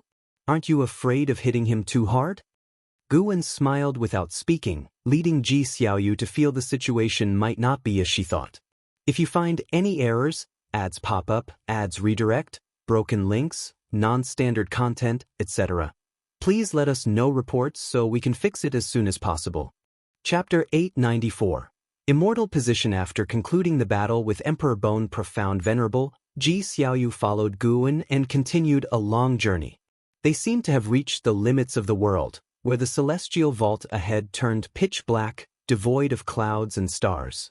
The red moon at the edge of the earth had vanished, and a dazzling white light shimmered on the horizon, like a white line hugging the ground, guiding their direction forward. Ji Xiaoyu asked, "How much longer?" Gu En looked ahead and replied, "Soon." "What, you already want to go back?" "I just can't sense the 9 Nether Emperor's presence. I know you want me to understand the path of reincarnation along the way, but the previous battle has benefited me immensely." Ji Xiaoyu spoke earnestly. With Gu En's assistance, she gained a deeper understanding of the reincarnation Forbidden World steel, and along with her perception of the path of reincarnation along the journey, she felt content and even eager to return to retreat. Gu En did not respond. A strong wind blew from ahead, drawing Ji Xiaoyu's gaze. She squinted and saw a terrifying figure faintly appearing in the depths of darkness, larger than Zhang Buku's Dharma aspect. Even as she looked upward, she couldn't see the figure's shoulders. Gu En halted, and Ji Xiaoyu followed suit. She gazed at the mysterious giant shadow ahead and softly asked, "Did we just happen upon it, or is it due to your divine skills?" Gu En did not answer but said, "After 1 stick of incense's time, we will return. Observe his posture closely." Upon hearing this, Ji Xiaoyu intently studied the mysterious giant shadow. Could this be the 9 Nether Emperor? Even just observing his stance brought Ji Xiaoyu vast pressure. The 9 Nether Emperor was undoubtedly the most powerful presence she had ever encountered. Yet, if the 9 Nether Emperor was the strongest, where did that leave Gu En? As soon as Ji Xiaoyu conceived such a thought, she quickly extinguished it, realizing that guessing Gu En's strength meant nothing to her current self. She couldn't squander the opportunity Gu En had arranged for her. The world was silent. Gu En did not disturb Ji Xiaoyu. He too was watching the 9 Nether Emperor. The Celestial Emperor did not reveal his true cultivation level. The mixed element Profound Venerable Immortal was the highest realm, yet among such immortals, the 9 Nether Emperor surpassed the Emperor Bone Profound Venerable and was beyond comparison to the Heavenly Emperor. Gu En could see that the 9 Nether Emperor was walking a path different from the Heavenly Tao, requiring no assistance from anyone. Regrettably, the 9 Nether Emperor had already been persuaded by the Emperor Bone Profound Venerable to join forces with the Dark Heavenly Court against the Celestial Court. The Celestial Emperor's cause and effect were also nearing, signaling an impending great battle that would eject the Celestial Court. Before ascending to sainthood, Gu En had looked forward to this battle, but after becoming a saint, everything seemed predetermined, unchanged from the past. The 9 Nether Emperors sat in the darkness, unaware of the two watching him. He showed no sign of breathing, akin to a motionless mountain. 1 stick of incense's time quickly passed. Ji Xiaoyu withdrew her gaze, took a deep breath, and said, "Let's head back." As her words fell, her surroundings abruptly changed, returning her to the Taoist palace. She turned to look at Gu En, only to see him heading towards the door. The 9 Nether Emperor was completely unaware of our previous battle? Ji Xiaoyu asked. Gu En did not pause in his steps, saying, If he could perceive it, I wouldn't dare bring you here. Ji Xiaoyu remained silent, watching him depart. After walking several steps forward, Gu En's figure vanished into thin air. Ji Xiaoyu lowered her gaze, raised her right hand, and a strand of sword qi emerged from her palm, deepening gradually. After taking Ji Xiaoyu on a trip to the underworld, Gu En resumed his peaceful life unchanged since ascending to sainthood. During their time in the underworld, besides helping Ji Xiaoyu gain insight and assisting Zhang Buku, Gu En truly intended to visit the 9 Netherworld Death Realm. In the time spent in the underworld, he had merged with its destiny, so now the underworld held no secrets from his perception, and he could control the Tao rules of the underworld. Gu En's understanding of primordial Tai True Saint deepened, becoming anew. Time flies. The battle between immortals and demons in the 3,000 great worlds continued relentlessly, with forces from both the Celestial Court and the Dark Heavenly Court constantly engaging, immortal gods casting spells to stabilize the Tao rules of the 3,000 great worlds, preventing collapse across all heavens and myriad realms. Yang Jian of the Celestial Court found himself drawn into the battles, even encountering Li Ya. Their long-awaited reunion was filled with emotions. Li Ya was astonished at Gu En's methods, while Yang Jian admired Li Ya, who chose to travel alone and battle chaos evil demons rather than relying on his master, a decision Yang Jian deeply respected. Over the long epochs, the war between immortals and demons became the backdrop for the era, attracting various great world powers and prodigies to join the fray, with others seizing the opportunity to seek revenge against the Heavenly Court immortals. The undefeated Emperor clan, allied with Gu En, leveraged the chance to avenge against immortal gods, despite having clan members ascend to immortality with Gu En's help. The unbeaten Emperor ancestor still couldn't let go of his hatred. Millions of years passed in the blink of an eye. Since ascending to sainthood, Gu En no longer reaped lifespans. Instead, he relied solely on medicinal herbs for growth, which was slower than before but left him satisfied. Even as the strongest within the heavenly Tao, Gu En never ceased aspiring to grow stronger, aiming to achieve perfection realm of primordial Tai True Saint and venture into higher realms.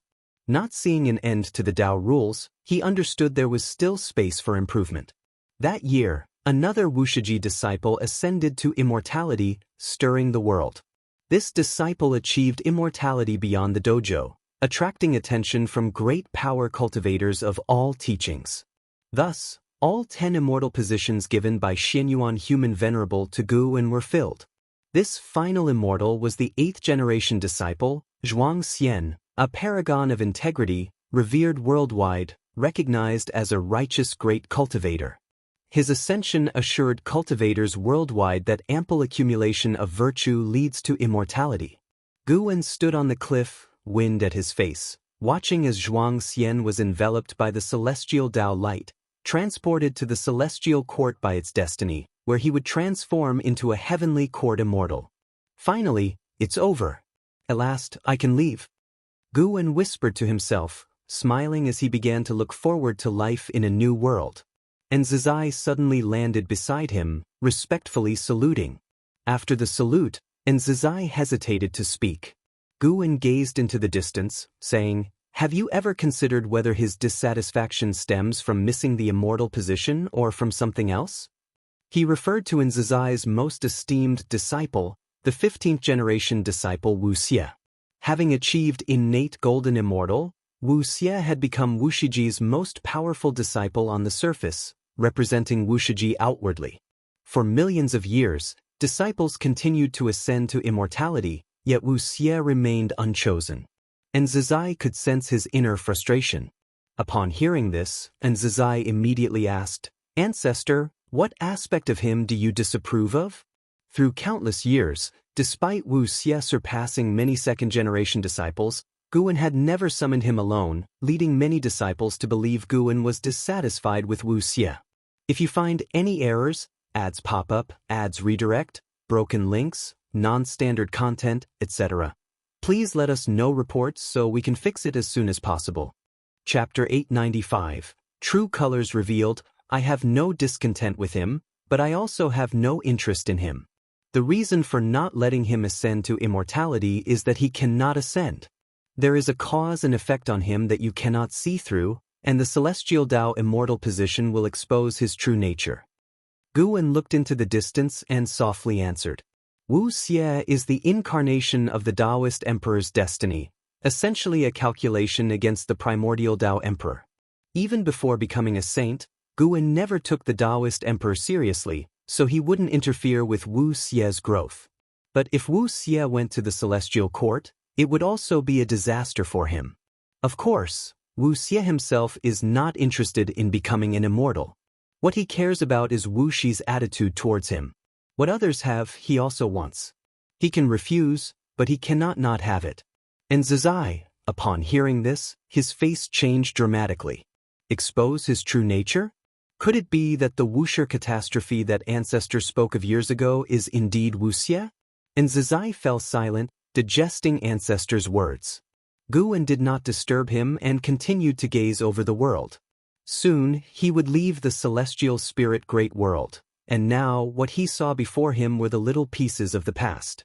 Although he felt a sense of emotion, he was not reluctant.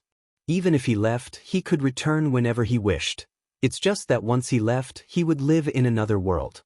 Ancestor, what do you think I should do to console him? And Zizai cautiously asked. Having spent so many years together, his affection for Wuxia had deepened, and even if Wuxia was truly the disaster, it was hard for him to handle. Guwen turned around, looked at Zizai, and asked, if you were made the master of Wuxia, would you be willing to take on this responsibility? And Zizai as the master would inevitably favor Wuxia, and by then, everything Wuxia wanted would be within his grasp, naturally resolving his discontent. However, upon hearing this, Zizai was immediately terrified. He knelt down in a hurry and shouted anxiously, Ancestor, you cannot abandon me. Wuxia in my heart will never compare to you. I want to always be by your side to serve you. This was his true sentiment. Without Guwen, he wouldn't have anything he has now and wouldn't have met Wuxia. He was forever grateful to Ancestor, never wanting to leave Ancestor. Moreover, he knew that following Ancestor was the right path. Guwen looked at Zizai and asked with a smile, do you truly think so? And Zizai nodded and said, I truly think so. Then you should choose suitable candidates to manage the Wuxia because not everyone can leave with me. Ancestor, how can you be sure the disciples are unwilling to follow you? And Zizai hesitated for a moment, then seriously spoke, noting the many disciples remaining at the Taoist field of the beginningless who were dedicated to the pursuit of the Tao. Guwen planned to leave the celestial spirit great world to find a different environment to live in, so he was reluctant to bring too many, but hearing Zizai's words, he suddenly had another idea. His lips curled into a smile, thinking the new idea was very good and interesting. From now on, you can ask the disciples. When the time comes, I'll leave with all who wish to follow me, but you must tell them that once they leave with me, they can't come back. Guwen looked at Zizai and laughed softly. Zizai was delighted as long as Ancestor agreed. He immediately thanked Guwen on behalf of the other disciples, then left in a hurry. Guwen stood on the cliff and looked for a while longer before disappearing. That day, the news of the Ancestor leaving the celestial spirit great world spread, prompting more and more disciples to gather to discuss this matter. In the following days, the news even reached the Nine-Spirit dynasty. The majority of disciples were born on the Nine-Spirit continent. Their families and friends were on the continent. They knew how significant the Ancestor's decision was and could not keep it a secret. For a time, the Nine-Spirit continent was in turmoil. In less than a year, the news spread to the entire world, shaking various sects, causing fear, concern, and excitement alike. Regardless of how well Wuxia performed, there would always be opposition and doubt. 3 years later, that morning, before Guwen stepped out of his house, the courtyard was bustling with noise. Nonsense, hurry back. And Zizai's voice was heard, and it was filled with anger. A man's voice followed, saying, no way, today I must see Ancestor. The owner of this voice was none other than Wuxia. Wearing a black robe, Guwen tidied his garments and then pushed the door open. Upon entering the courtyard, he saw Wuxia kneeling in the courtyard, facing his door. And Zizai stood beside Wuxia, looking furious. Shenzhen sat by the artifact refining cauldron, curiously observing Wuxia. Seeing Guan coming out, all three of them focused their gaze on Guan. At that moment, Wuxia's previously firm and resolute expression became tense. He had just exited seclusion last night and was furious upon hearing that Ancestor was leaving. He found out later than other disciples, and it wasn't just the second-generation disciples who knew before him. The news had spread throughout the dojo. What did this mean? It meant the Ancestor hadn't considered him. He came to the courtyard, enduring for 2 hours before stepping in. And Zizai came because Shenzhen had sent him a message. Upon seeing Guan, Zizai quickly saluted, while Wuxia gritted his teeth and stubbornly stared at Guan. Having joined Wuxia millions of years ago, he was always nervous when meeting Ancestor. His words were stuck in his throat. This time, he didn't want to be timid because the Ancestor was leaving. Guan looked at Wuxia and asked with a smile, "Why do you need to see me?" Seeing Guan smile, for some reason Wuxia felt a sense of shame. Could it be that Ancestor didn't disregard him? Upon thinking carefully, throughout these years, every time he saluted Ancestor, Ancestor would smile and nod at him. It was because of this that even though he hadn't received the treatment he wanted, he still remained loyal to Wuxia. Wuxia initially wanted to express his discontent but couldn't bring himself to say it. He paused, then said, "Ancestor, could you take me with you wherever you go?" "Sure." Guan agreed readily, leaving Wuxia stunned. He thought Ancestor would question him, asking if he was prepared or ready to not return, but unexpectedly, Ancestor directly agreed to his request. This left Wuxia feeling like his anger was hitting a soft pillow. His heart felt empty. While he was no longer angry, he wasn't happy either. And Zizai hurriedly said, "Ancestor has agreed, now withdraw. Don't disturb Ancestor's rest." He reached out to pull Wuxia, but Wuxia didn't get up. Guan looked at Wuxia and said, "Actually, there's no need to overthink. I didn't see you because we lack common interests. Wuxia is different from other sects. Your actions won't go unnoticed by Wuxia, and I myself won't interfere in Wuxia's matters either." Lack of common interests?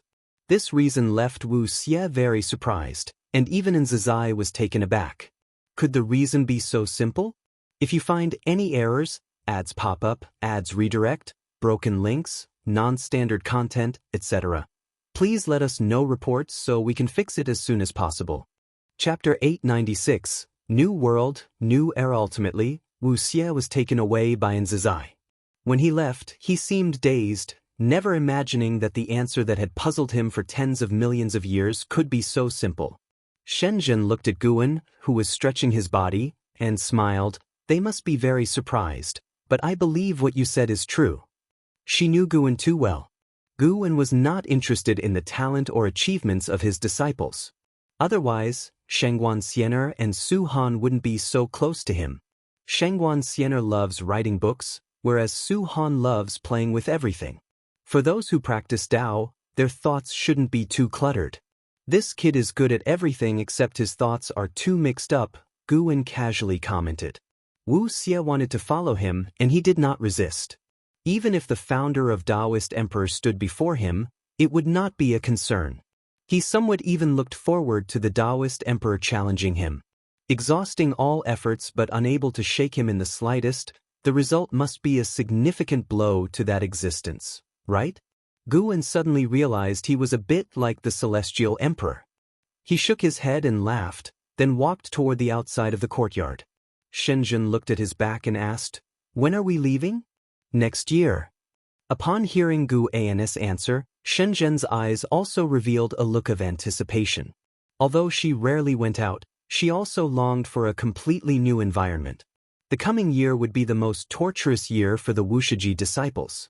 Leaving the celestial spirit great world, they would have to abandon their relationships in this world. But if they didn't leave, they would lose the ancestors' protection. Some even wanted to plead with Zizai to take non-Wuxia disciple identities along, but all were sternly refused by Zizai. A year passed quickly.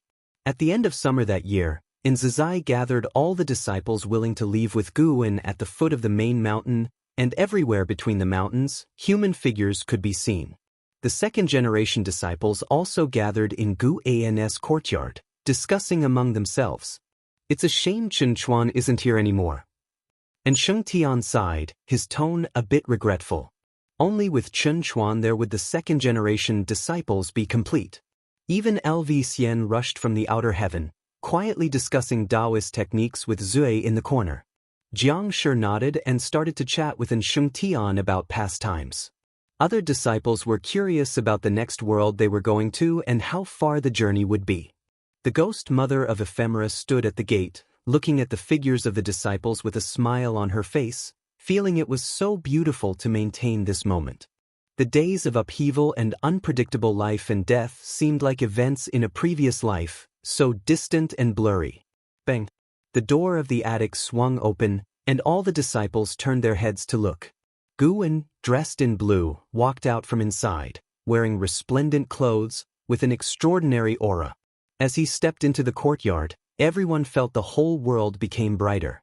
And Zizai raised his hand in salute and first spoke. Ancestor, the disciples willing to leave with us have already gathered, and the authority of Wuxia has been handed over. Guwen nodded lightly, then walked to the center of the courtyard. All the disciples looked at Guwen, their eyes full of anticipation, fantasizing about the world they were about to go to after deciding to leave. Guwen collected the artifact refining cauldron into his palm and then smiled. Don't rush, wait for him to announce it. The disciples were puzzled, and the quick-tempered blood prison great saint was the first to ask, "Who is he?" Guwen did not answer, merely smiling silently. The disciples became even more confused. Suddenly, an overwhelming heavenly power descended from the sky, enveloping the entire world. The faces of the second-generation disciples changed, and they looked up. The chaos evil demon invades the heavenly Tao. The celestial court upholds the heavenly constitution and descends to the mortal world, exterminating the evil demons hidden among humans. This intention shall not waver.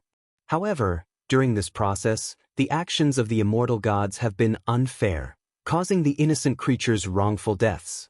Songtian will not overlook or tolerate this occurrence. I am Emperor Taihao, bearing the will of the heavenly Tao, founding the Middle Heaven Great World. All innocent creatures who perished in this calamity shall be reborn in Middle Heaven, becoming beyond ordinary beings. From now on, all beings shall cultivate virtue and do good deeds, thus they may ascend to Middle Heaven and obtain the Fuyuan of the Great Tao.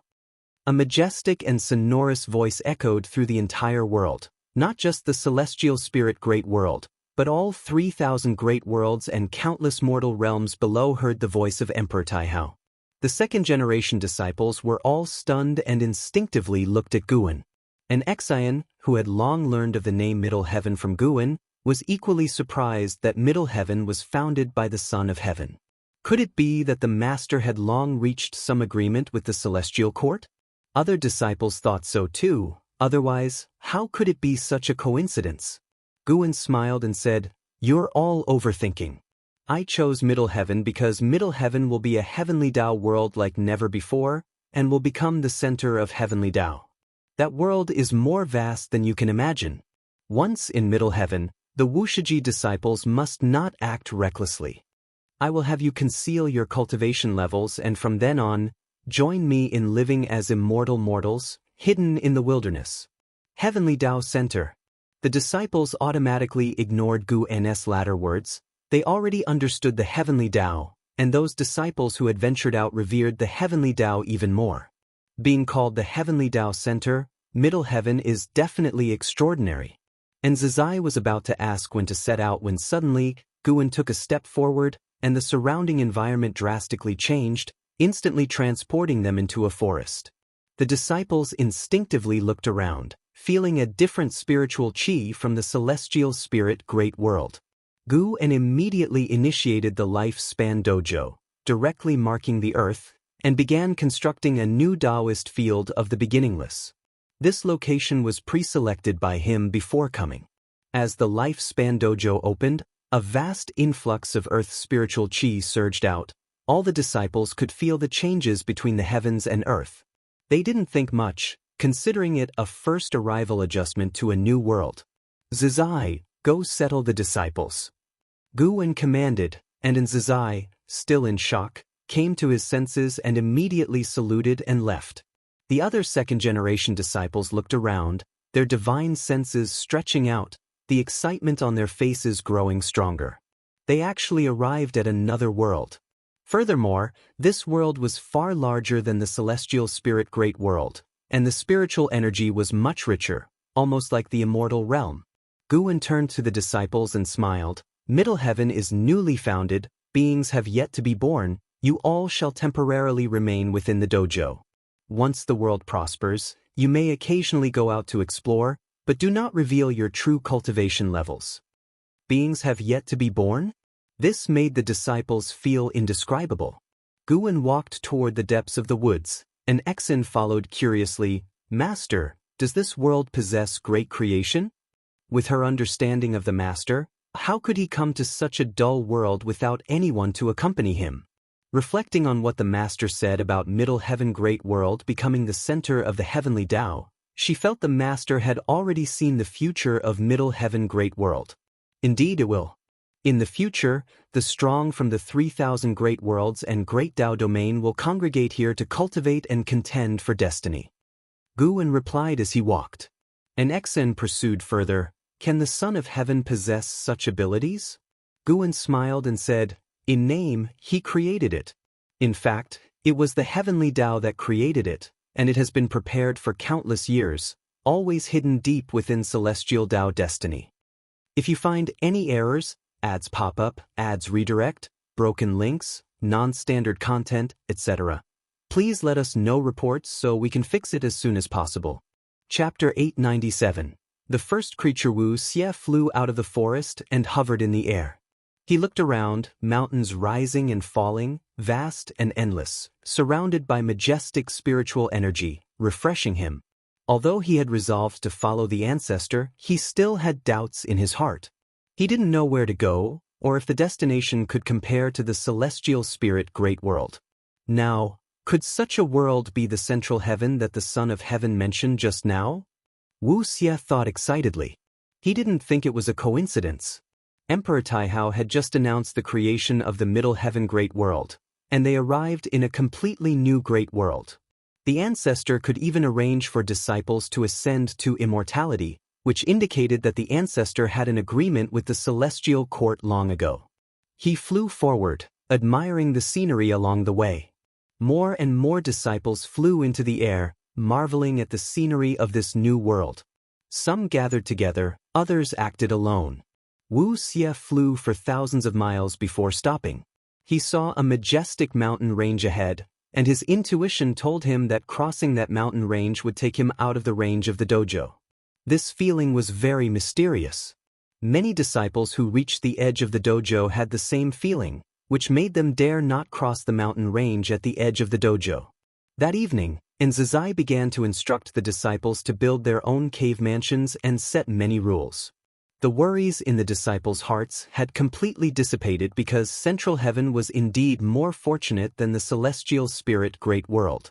Not only was the spiritual energy more profound and mysterious, but the Tao intent pervading between heaven and earth was more advanced. Guwen was also building his courtyard, having never built a house himself, so he was very serious. In the following days, Wuxia disciples discovered that the number of disciples brought by the ancestor was not small, as many as 2 million, which amazed them at the ancestor's capability. Privately, the disciples would also discuss how far Central Heaven was from the celestial spirit great world. In the entirety of the Central Heaven great world, aside from them, there were temporarily no living beings present. The world was silent, with lush flowers, grass, and trees, and the scenery was magnificent, like a forgotten heaven and earth. On the mountain range at the edge of the dojo, there were always Wuxia disciples standing on the mountain, looking out. They learned more and more about Central Heaven, but even the strongest innate golden immortal could not cover the whole of Central Heaven with their divine sense. Central Heaven was very large, larger than they had expected, and they began to believe Emperor Taihao's words. The war between immortals and demons in the 3,000 great worlds continued. News of Ancestor Master Wuxi's departure only circulated within the celestial spirit great world and did not affect the grand scheme. Many years later, after confirming the departure of Ancestor Master Wuxia, the world of the celestial spirit great world began to stir. In the 22nd year of arriving in central heaven, on a hillside, Guan walked forward with Xiaolan. Today, he brought Xiaolan to central heaven. Before coming, Xiaolan had already dealt with the matters of the Xiao clan. The family had grown, and she felt that even without her, the family could continue. Only when she truly stepped into central heaven did she feel at ease. Xiaolan looked up at the Wuxia disciples sowing seeds in the fields in the distance and suddenly smiled. I suddenly understand why you wanted to leave the celestial spirit great world. Indeed, this is true freedom, unfettered, without any ties of cause and effect. Guan followed her gaze and smiled. In life, there are always chains. Even if mortals step onto the immortal path, the chains remain. Perhaps for all living beings, the meaning of reincarnation is to unload all the cause and effect of a lifetime and start anew. Xiaolan nodded. Thinking about it this way, reincarnation is indeed a good thing. Why don't those disciples have a cultivation level? Xiaolan suddenly asked curiously. Guan replied, I had them conceal their cultivation level. From now on, everyone will live like mortals, but they can continue to cultivate. Once everyone is accustomed to hiding their cultivation level, I will lift the restriction and let you interact with all living beings under heaven and earth. This will be a form of cultivation for you too. Xiaolan thought carefully for a moment. 1 day or 2 was fine, but if they had to disguise themselves for 1,000 years, 10,000 years, or even longer, it would indeed be very challenging but also quite interesting. Many years from now, this piece of heaven and earth will become more prosperous than the celestial spirit great world. In the future, there will also be beings from the celestial spirit great world adventuring here, making a name for themselves. Perhaps you will hear about the deeds of old acquaintances and descendants. Guan continued speaking, his eyes deep, as if the entire future was within his gaze. These words sent Xiaolan into endless imagination. If descendants of the Xiao clan could venture into central heaven, that would be wonderful. She could lend them a helping hand. Guan did not stop her thoughts because if his old acquaintances came to central heaven, he would do the same. Making a choice does not mean giving up something. The two of them continued strolling and chatting about the future. They felt no pressure to survive and were full of enthusiasm for what lay ahead. Finally, Guan took Xiaolan to build a pavilion on the mountain of no end, at the very center of the dojo. Not all second-generation disciples could live on the mountain of no end, only those close to him could reside on this mountain. The mountain of no end was one of the tallest mountains in the dojo, towering over 10,000 feet and stretching for hundreds of miles, magnificent to the extreme, often shrouded in thick fog. Guan watched as Xiaolan and Xinjin came together, and he thought of Ji Xiaoyu and Jiang Qiong. Both ladies chose to stay in the celestial spirit great world and planned to ascend together to central heaven with their disciples in the future. Guan respected this decision. Besides, in the celestial spirit great world, he could still protect them. Telling them about this matter was only to spare them from overthinking it. After watching for a while, Guan walked towards the forest, intending to return to his courtyard to rest.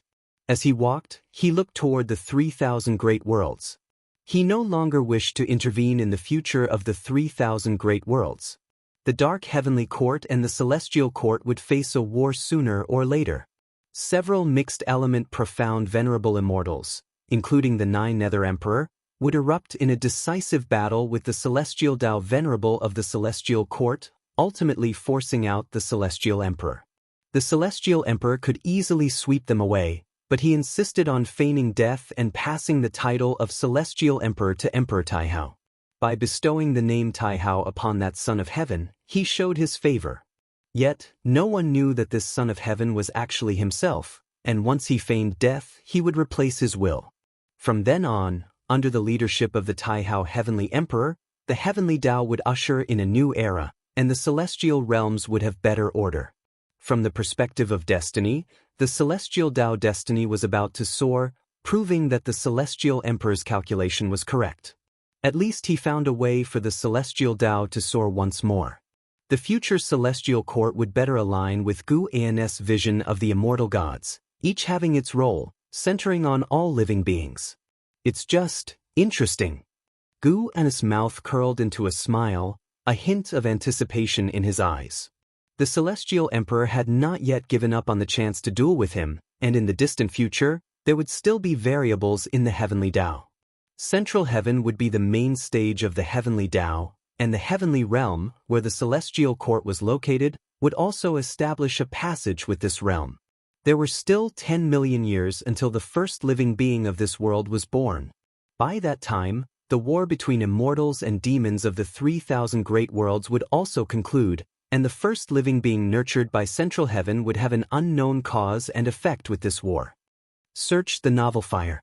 Net website on Google to access chapters of novels early and in the highest quality. If you find any errors, ads pop up, ads redirect, broken links, non-standard content, etc., please let us know reports so we can fix it as soon as possible. Chapter 898. The impossible-to-reach realm for the all-living beings of the celestial spirit great world. 10 million years is very long, even considered an era. But for the Wuxia disciples who moved to Central Heaven, it passes quickly. After 10 million years, numerous medicine gardens have been established within the Taoist field of the beginningless. Each disciple has their own medicine garden and field, and Gu An's medicine garden is personally tended by the ghost mother of ephemera. That year, an unprecedented great battle erupted in the void above the 3,000 great worlds, so much so that even the Wuxia disciples in Central Heaven could sense it. The disciples sought familiar fellow disciples, gathered together, and discussed the pressure coming from outer heaven. At this moment, Gu An was harvesting medicinal herbs, and the ghost mother of ephemera beside him curiously asked, "Is there a battle outside?" "It's the final battle between immortals and demons in the 3,000 great worlds." Gu An casually replied as he carefully wrapped the harvested mature herbs and placed them in the bamboo basket before the ghost mother of ephemera. The ghost mother of ephemera hesitated to speak. Gu An perceived her thoughts and softly said, "Don't worry, the 3,000 great worlds will be fine. In the future, cultivators from the celestial spirit great world will still ascend here, and perhaps you may even see those disciples who choose to stay behind." Upon hearing this, the ghost mother of ephemera's face showed expectation. Many disciples she knew she could no longer see. Occasionally she felt lost about this. She respected those disciples' choices but also felt regret. Now, hearing Gu An's words made the ghost mother of ephemera suddenly realize.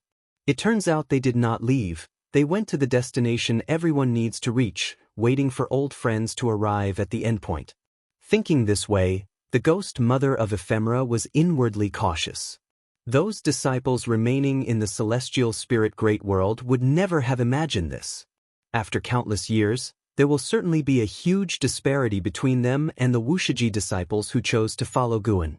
Indeed, only by following the master is the most correct choice. At first, she thought the master was merely tired and wanted a change of place, but now, thinking about it, for a great power cultivator like the master, any decision made must have deep intentions. Gu An heard the ghost mother of ephemera's inner thoughts and found it amusing but did not expose them. He came to Central Heaven simply because he found it could be more interesting. Cultivation is the same everywhere, but observing the development and growth of a great world makes life interesting, and this process can enhance the understanding of the great Tao, not only for him but also for other disciples.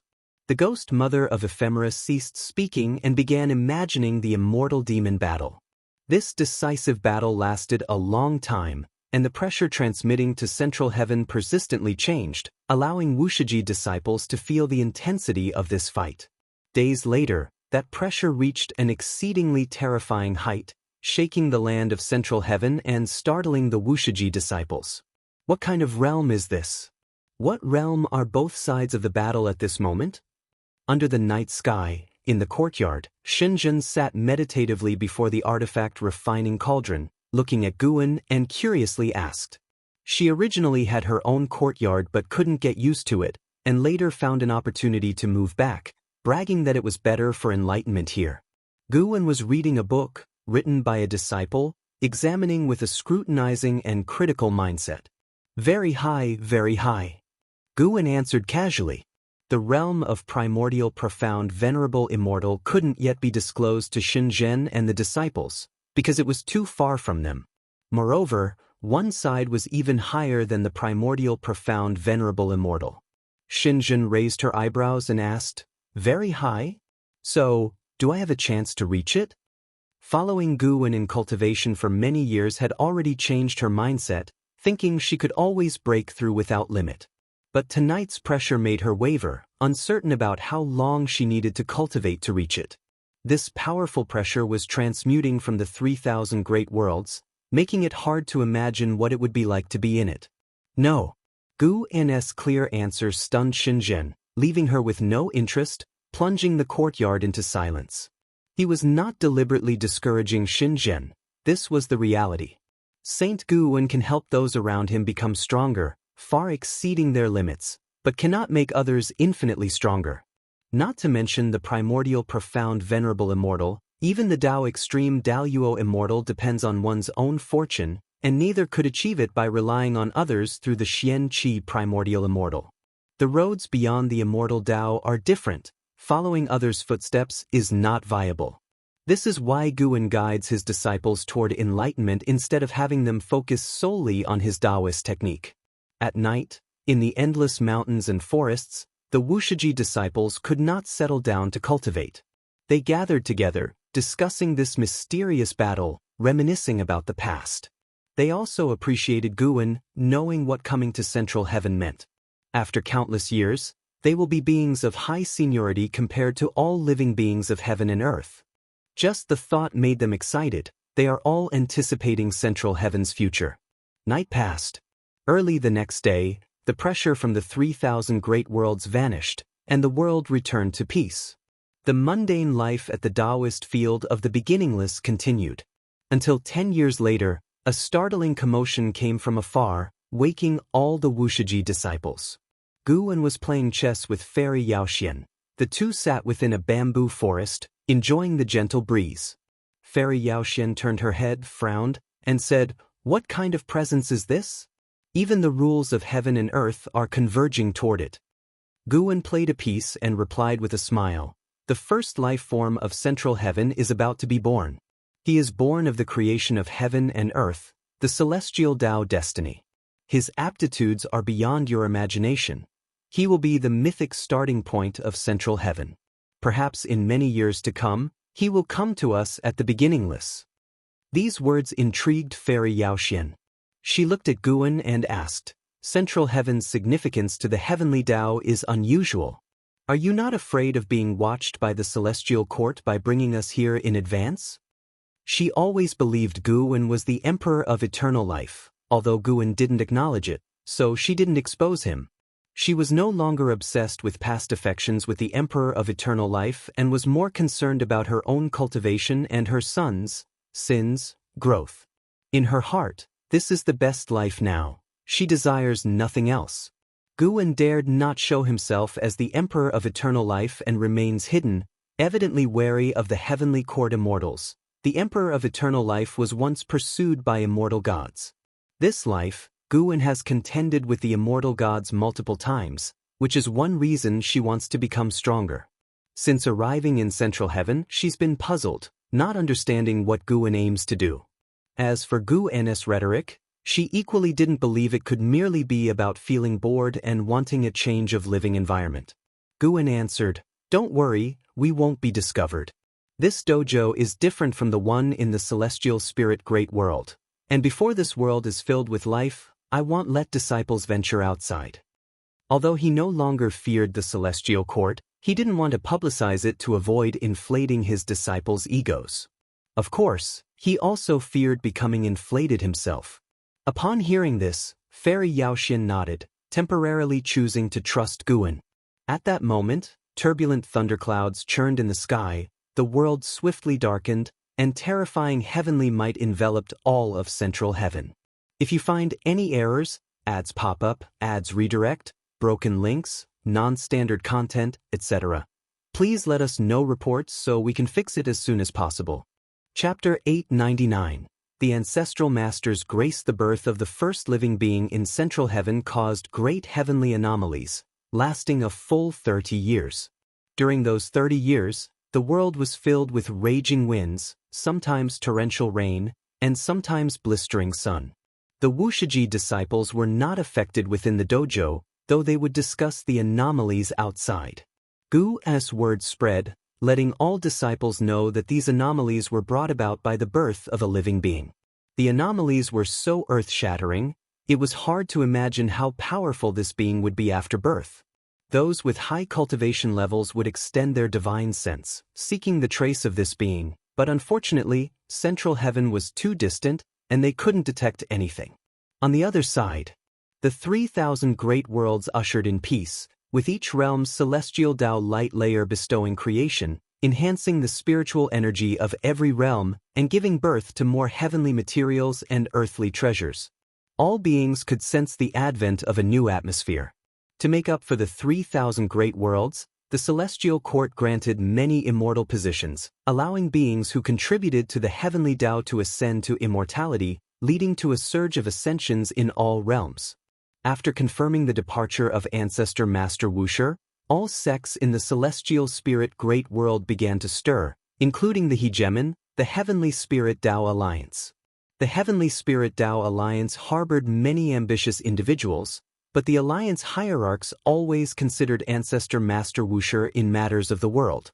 Now that Ancestor Master Wuxia has departed, no one can restrain the Heavenly Spirit Tao Alliance anymore. If the Heavenly Spirit Tao Alliance becomes more domineering, the profits will greatly increase. Though the 3,000 great worlds are peaceful, the earliest peaceful celestial spirit great world is undercurrents surging. Gu no longer cares about the cause and effect of the celestial spirit great world. Seeing it endure was enough for him, and he began to enjoy life in central heaven. After the heavenly anomalies dissipated, Gu conducted a Tao teaching session. Over 2 million disciples gathered atop a great mountain. Before the session, he spoke of his vision for the future. Wuxia will no longer accept disciples in the future. He hopes the disciples will find a mortal identity, disguise themselves as mortals to establish themselves in central heaven. It's also a test for the disciples. If discovered by central heaven beings, they must leave Taisha. Once central heaven prospers, they may leave voluntarily, but they will no longer belong to Wuxia. This intrigued the disciples. They lacked nothing but cultivation goals, and if there were an interesting rule, it would be quite good. After addressing this matter, Gu began his Tao teaching. This time, he taught for 1,000 years. During this millennium, there were several heavenly anomalies, each celebrating the birth of beings. After the Tao teaching ended, Gu began harvesting mature medicinal herbs. His medicine garden and fields only grew immortal products now, which had long growth cycles but brought great longevity. His annual lifespan income averaged 5 billion years. Ghost Mother of Ephemera followed him as usual, acting as his assistant. Boom! A massive sound came from afar, making the Ghost Mother of Ephemera frown and look over. "Is there a battle outside the dojo?" the Ghost Mother of Ephemera asked in surprise. "When there are more beings, conflict is inevitable." Gu casually replied, making the Ghost Mother of Ephemera even more puzzled. She asked curiously, "Aren't there only 7 beings born? The world is vast. There's no need to start fighting so soon, is there?" Gu smiled. "The first batch of beings in central heaven is different from what you imagine. Their spiritual intelligence is high, but they aren't so friendly. They will find ways to get along in these struggles and comprehend the so-called heavenly Tao." "The heavenly Tao, huh?" The Ghost Mother of Ephemera pondered, feeling as though she was being led to a broader perspective, observing all beings and world affairs from an elevated angle. She recalled Gu's Tao teaching, which discussed the great Tao itself, not any specific Tao. He seemed to be guiding them to pursue the great Tao they desired. At this thought, she became unprecedentedly curious about the world's future development. She wanted to see what outcomes those 7 beings would have and how this world would develop, wondering if it would be different from the celestial spirit great world. In the years that followed, new life continued to be born, and battles persisted, arousing the curiosity of the Wuxia disciples. Judging by the commotion of the battles, those beings were quite strong, having such power soon after birth, making them feel the pressure from central heaven's beings. Above the 3,000 great worlds, in the Great World Divine Palace, Xianyuan Human Venerable sat on the dragon throne, eyes closed, right hand resting on the armrest, fingers tapping lightly, clearly unsettled. When footsteps finally sounded, he opened his eyes immediately. He saw Zixuan Old Immortal appear out of thin air in the hall, and Xianyuan Human Venerable stared at him intently, clearly very tense. Zixuan Old Immortal stepped in front of the dais. Hesitating for a moment, he said, "Your Highness, Ancestor Master Wuxia has indeed left, taking a group of disciples with him. No one knows where he has gone." Hearing this, Xianyuan Human Venerable's face turned extremely ugly. Since the struggle for the Son of Heaven, he had regarded Ancestor Master Wuxia as his support. When he was imprisoned by Heavenly Emperor Taihao, he heard Ancestor Master Wuxia had repelled the Immortal God's army, which deeply moved him, and Ancestor Master Wuxia's status in his heart soared rapidly. After that, Heavenly Emperor Taihao personally went to capture Ancestor Master Wuxia. Before leaving, he threatened him, leaving him in utter despair. However, he never expected Heavenly Emperor Taihao would return in defeat. Following that, the celestial court fell into internal strife, and he could clearly feel many forces releasing goodwill toward him, wanting to rescue him. The celestial court's inability to swiftly end the immortal demon war was due to internal concerns. The failure of Heavenly Emperor Taihao left him mired in difficulties. Even when Xianyuan Human Venerable was under house arrest, he could sense his plight. All changes in the celestial court began with Ancestor Master Wuxia, earning Xianyuan Human Venerable immense respect for him, surpassing even the celestial emperor's status in his heart. Yet, Ancestor Master Wuxia had left. Xianyuan Human Venerable slowly leaned back in his chair, losing all his sharpness. Many of his ambitions dissipated with Ancestor Master Wuxia's departure. Zixuan Old Immortal looked at Xianyuan Human Venerable with eyes full of sympathy and comforted him. "Your Highness, no matter what, you've escaped one calamity, and that's already a blessing. You should know, once His Majesty shows favoritism, any effort becomes futile. In this calamity, the real loser is not you, but Heavenly Emperor Taihao." In his final words, he was full of emotion. Who would have thought Emperor Taihao would emerge and become an equal rival to Heavenly Emperor Taihao? Although Heavenly Emperor Taihao had not yet been stripped of power, all immortal gods could sense destiny leaning toward Emperor Taihao. Many immortal gods had already rushed to Central Heaven to lay plans, an act also seen as showing goodwill to Emperor Taihao. Hearing this, Xianyuan Human Venerable showed a bitter smile and said, "Indeed, I am already fortunate, even my father has appeared. There's truly no need for the Ancestor Master to wade into these murky waters again, yet even though he's gone, I'll always remember his kindness. If you find any errors, ads pop up, ads redirect, broken links, non-standard content, etc., please let us know reports so we can fix it as soon as possible." Chapter 900.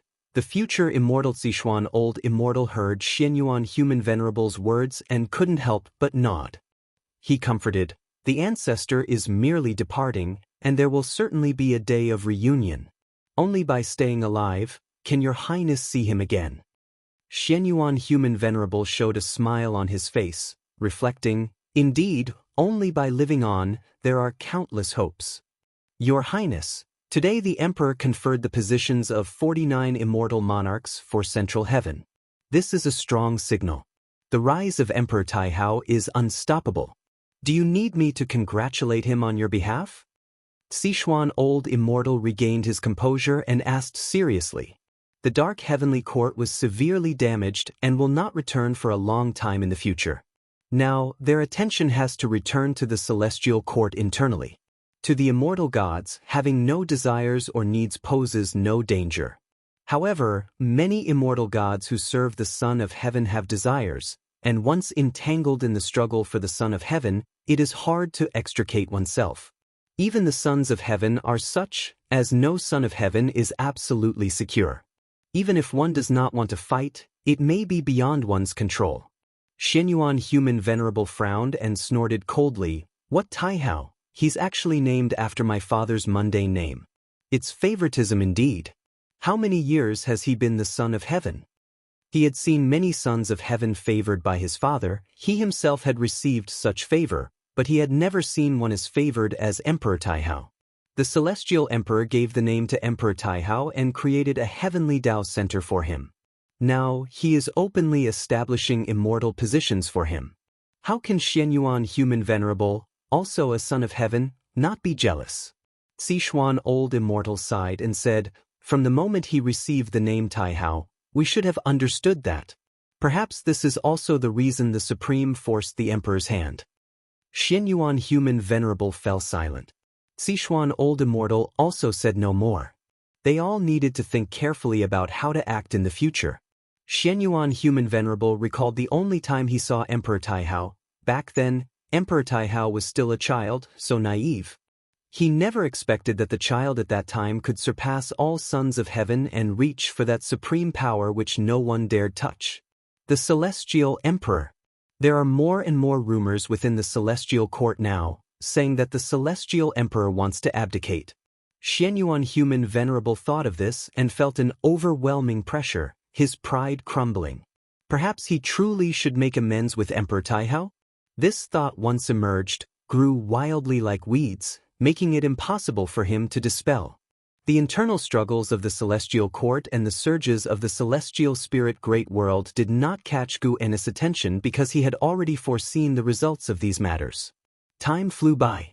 It had been millions of years, and millions of years later, the Celestial Spirit Great World erupted in conflict, with numerous sects and imperial dynasties besieging the Heavenly Spirit Tao Alliance. Fortunately, the presence of immortal gods prevented disaster from reaching the lower levels of the human world. The current Central Heaven has already birthed many living beings, most of whom are in the state of demons, not humans. At this stage, the beings of Central Heaven have no concept of race, almost all fighting for survival. This year, early summer. In the forest, a flaming red crow flew swiftly, startling a cascade of falling leaves. It flew to the edge of the woods and landed on a tree trunk, tilting its head to look ahead. Outside the forest was a large lake, and by the lake, 3 people were fishing, Gun, Xiaolan, and an Exan. This place was outside the dojo, not far from it. Rarely invited by Guan for an outing, Xiaolan and an Exan were both delighted. During the fishing process, the 2 women talked about the past, chatting about their days in the Supreme Sect. For Xiaolan, that was already several lifetimes ago. An Exan also felt it was distant, sometimes like a dream.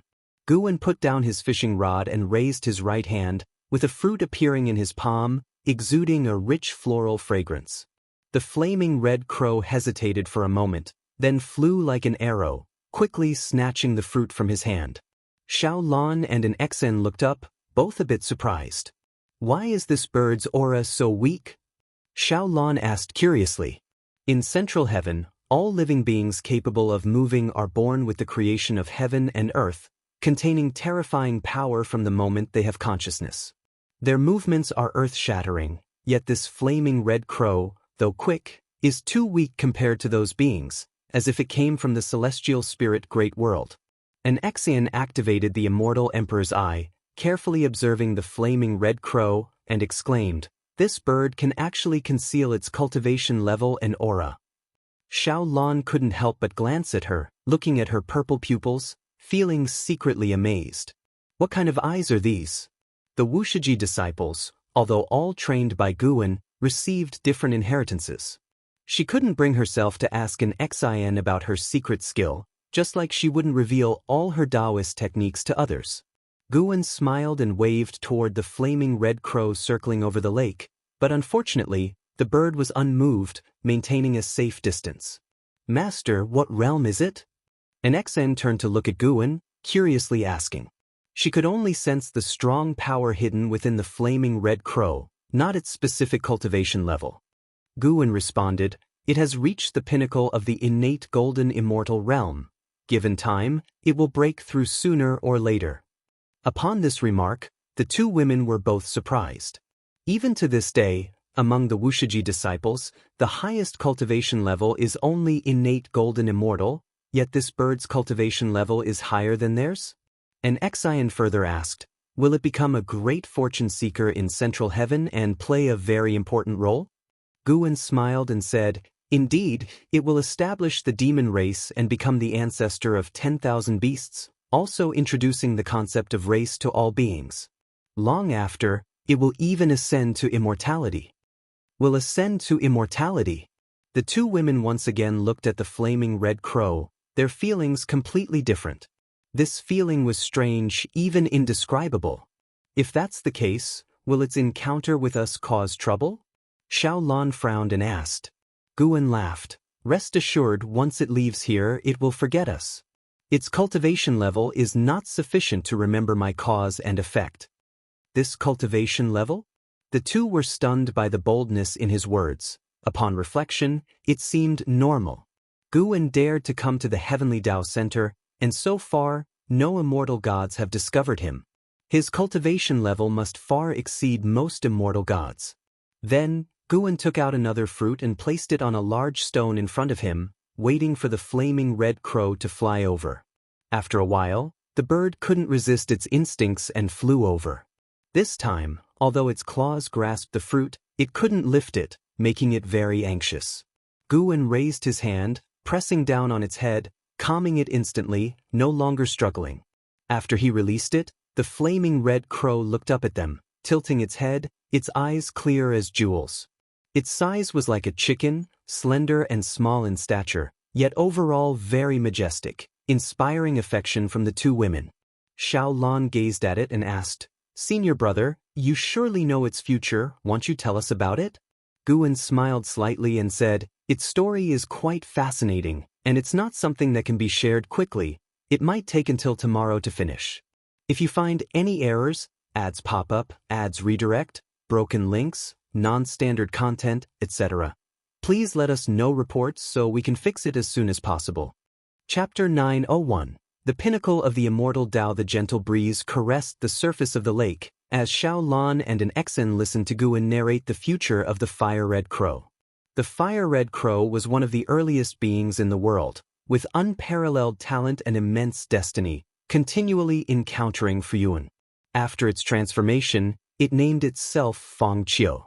Feng Qiu traveled the world, constantly advancing his cultivation level. Later, when a great power established the demon race, he went there, breaking through numerous demon crowds to become one of the 7 emperors of the demon race. His name shook the world. Thereafter, he was always a figure of influence in central heaven, until he ascended to immortality, and only then did the human world begin to forget him. Guwen recounted his life experience briefly, yet even in this brevity, it sparked boundless imagination in the two young women, Xiao Lan and an Exen. They looked at the fire-red crow, pecking at spirit fruit in front of Guwen, utterly unable to associate it with the future giant of the demon race. An Xian curiously asked, Master, how high will its future achievements reach? Guwen looked at the fire-red crow and said, the peak of the immortal Tao. The peak of the immortal Tao. Their expressions shook. They understood Guwen was not referring to the immortal Tao peak of the celestial spirit great world, but rather the peak of the immortal Tao within the scope of the heavenly Tao, a realm beyond their current imagination. Then have you already stood at the peak of the immortal Tao? Curious, Xiao Lan asked. To be able to see the destiny of the immortal Tao peak, Guwen's cultivation level must be so high. Guwen smiled without a word. Since she had guessed, there was no need for him to say more. He had indeed already stood at the peak of the immortal Tao, only higher than the peak. He continued telling the story of the fire-red crow. After eating, the fire-red crow came close, starting to rub its head against his knee. Even though the fire-red crow couldn't speak human words, it too had spiritual intelligence, able to sense that this person harbored no ill intentions towards it. Guwen reached out and petted its head. Indeed, its feathers were very smooth and felt comfortable to touch. After chatting for an hour, Guwen felt it was time and lifted his right hand, tossing the fire-red crow into the air. The bird circled in the sky several times before flying away. Xiao Lan sighed. This little guy is really intelligent, And it looks nice too. I see you like it quite a bit. Why not adopt it and cultivate it yourself? Its future achievements would certainly be even greater. And Xian also looked at Guan, having a good impression of the fire-red crow. Guan stood up, stretched lazily, and said with a smile, "The great Tao is boundless, and those with exceptional talent are numerous. I can't keep everyone I encounter. Besides, different life experiences lead to becoming different people." He raised his hand to store the fishing rod into his sleeve, then slung the fish basket over his back and walked along the lakeside. Xiao Lan and an Exan hurriedly got up, following behind him. "Will it really not remember you? Or recall today's events?" Xiao Lan asked curiously. "There will be this passage of memory, but it won't know where exactly, like a childhood dream. As for me, its dream doesn't reflect me." Guan answered while moving forward, pausing before continuing. "In the future, such things will continue to happen. There will always be beings approaching Wuxia, and you will witness those with even greater talent than it. This is my assessment for Wuxia disciples. Concealing one's cultivation level from such exceptionally talented beings is not an easy task." He set this requirement for the disciples purely on a whim, using it as an excuse to send them off. The number of disciples following him was indeed too many, necessitating a reduction by 90%. Guan's words prompted Xiao Lan to endless contemplation. What would the future of Central Heaven be like? During the long years, Wuxia disciples would, besides cultivation, go to the edge of the mountains to observe the vast world's all living beings. Every time they emerged from seclusion, they could feel tremendous changes in the world outside their dojo, letting them understand what it meant for things to change rapidly. Each year, powerful beings were born, causing wonders in heaven and earth, allowing all Wuxia disciples to feel the underlying strength of Central Heaven. They harbored no arrogance in their hearts, only a sense of urgency, fearing being surpassed. With more and more beings, the realm of the immortal Tao in the world grew higher and higher, inevitably leading to cause and effect. Beings began to band together, especially those capable of reproduction, who realized the importance of unity earlier, making the struggles in Central Heaven grow ever fiercer. While local beings contested, immortal gods and outer heaven great powers continued to descend. They landed in Central Heaven human world, spreading the immortal Tao everywhere, establishing benevolent ties for their respective forces, advancing Central Heaven's development. The legend of Central Heaven spread through the 3,000 great worlds, more and more cultivators becoming aware of Central Heaven, a place above the 3,000 great worlds, an immortal realm that captivated the hearts. Celestial Spirit Great World. In the early autumn of this year, at the edge of the Nine-Spirit continent, where waves crashed against the shore, two figures stood on a reef, gazing silently at the prosperity within the continent. It was Li Ya and his disciple, Xianxia. Today's Nine-Spirit continent was no longer shrouded in spirit mist and had begun interacting with the mundane world. Meanwhile, the 10,000 Realms Gate created by Guan still stood and even became a crucial bargaining chip in the Nine-Spirit dynasty's dealings with the outside world. Xianxia turned his head to look at his master, breaking the silence. Ancestor Master Wuxia has been gone for millions of years, and no one knows where he went. After he left, Wuxia quickly dissolved, either lured by other sects or established their own sects or dynasties. In short, Wuxia no longer exists in the world. Li Ya's face was expressionless, but his heart was filled with a sense of bitterness. He had come back specifically to boast about his achievements to Guan. Now his name was known across the 3,000 great worlds. He not only achieved innate golden immortal but also found the sorcery to reach a higher realm. However, Guan was no longer there. He didn't know where to find Guan, and his heart felt a deep sense of loss. At this moment he even felt a bit bewildered, wondering if the memories of Guan were merely his fantasies. Was there really such a great power that would support him without expecting anything in return and even be willing to be his junior brother? The more Li Ya thought, the more his heart ached. Having endured the immortal demon catastrophe, his Tao heart became more steadfast. But facing Guan's disappearance, he could no longer maintain his firmness and strength. Xianxia could see that Li Ya's mood was bad, and lamented, "Master, if there's anyone to blame, it's you." Master Gu invited you many times, and you always refused. He couldn't have stayed until you came back, and besides, during your absence, the celestial spirit great world faced suppression from the heavenly court immortals, which might have been the reason for Master Gu's departure. Upon hearing this, Leah looked up, his gaze deep, whispering to himself, "The celestial court?" Li Xianyu felt a pang of anxiety, saying, "Please don't do anything reckless. You can't possibly be a match for the heavenly court immortals." Leah gave him a sidelong glance, retorting in annoyance, "You speak as if your master were a fool." "Isn't that the case?" Li Xianyu mumbled to himself. Leah turned and flew towards the sky. Li Xianyu hurriedly followed, asking curiously, "Master, where are you going next?" "I'll wander my homeland for a while, then head to Central Heaven. They say Central Heaven will become the center of the heavenly Tao. I want to pursue an immortal position there. Once I'm in the celestial court, maybe I can assist junior brother Gu." Leah answered calmly. He knew clearly that the celestial court was unassailable. Only by joining it and using his strength to change the celestial court was the feasible way. If you find any errors, ads pop up, ads redirect, broken links, non-standard content, etc., please let us know report so we can fix it as soon as possible. Chapter 902, Great Tao Variables in the Blink of an Eye. 50 million years have passed since Guwen and the others encountered the fire-red crow. 50 million years later, among Central Heaven, various races have emerged, dominating different regions, giving birth to civilizations, though the concept of demons has not yet formed.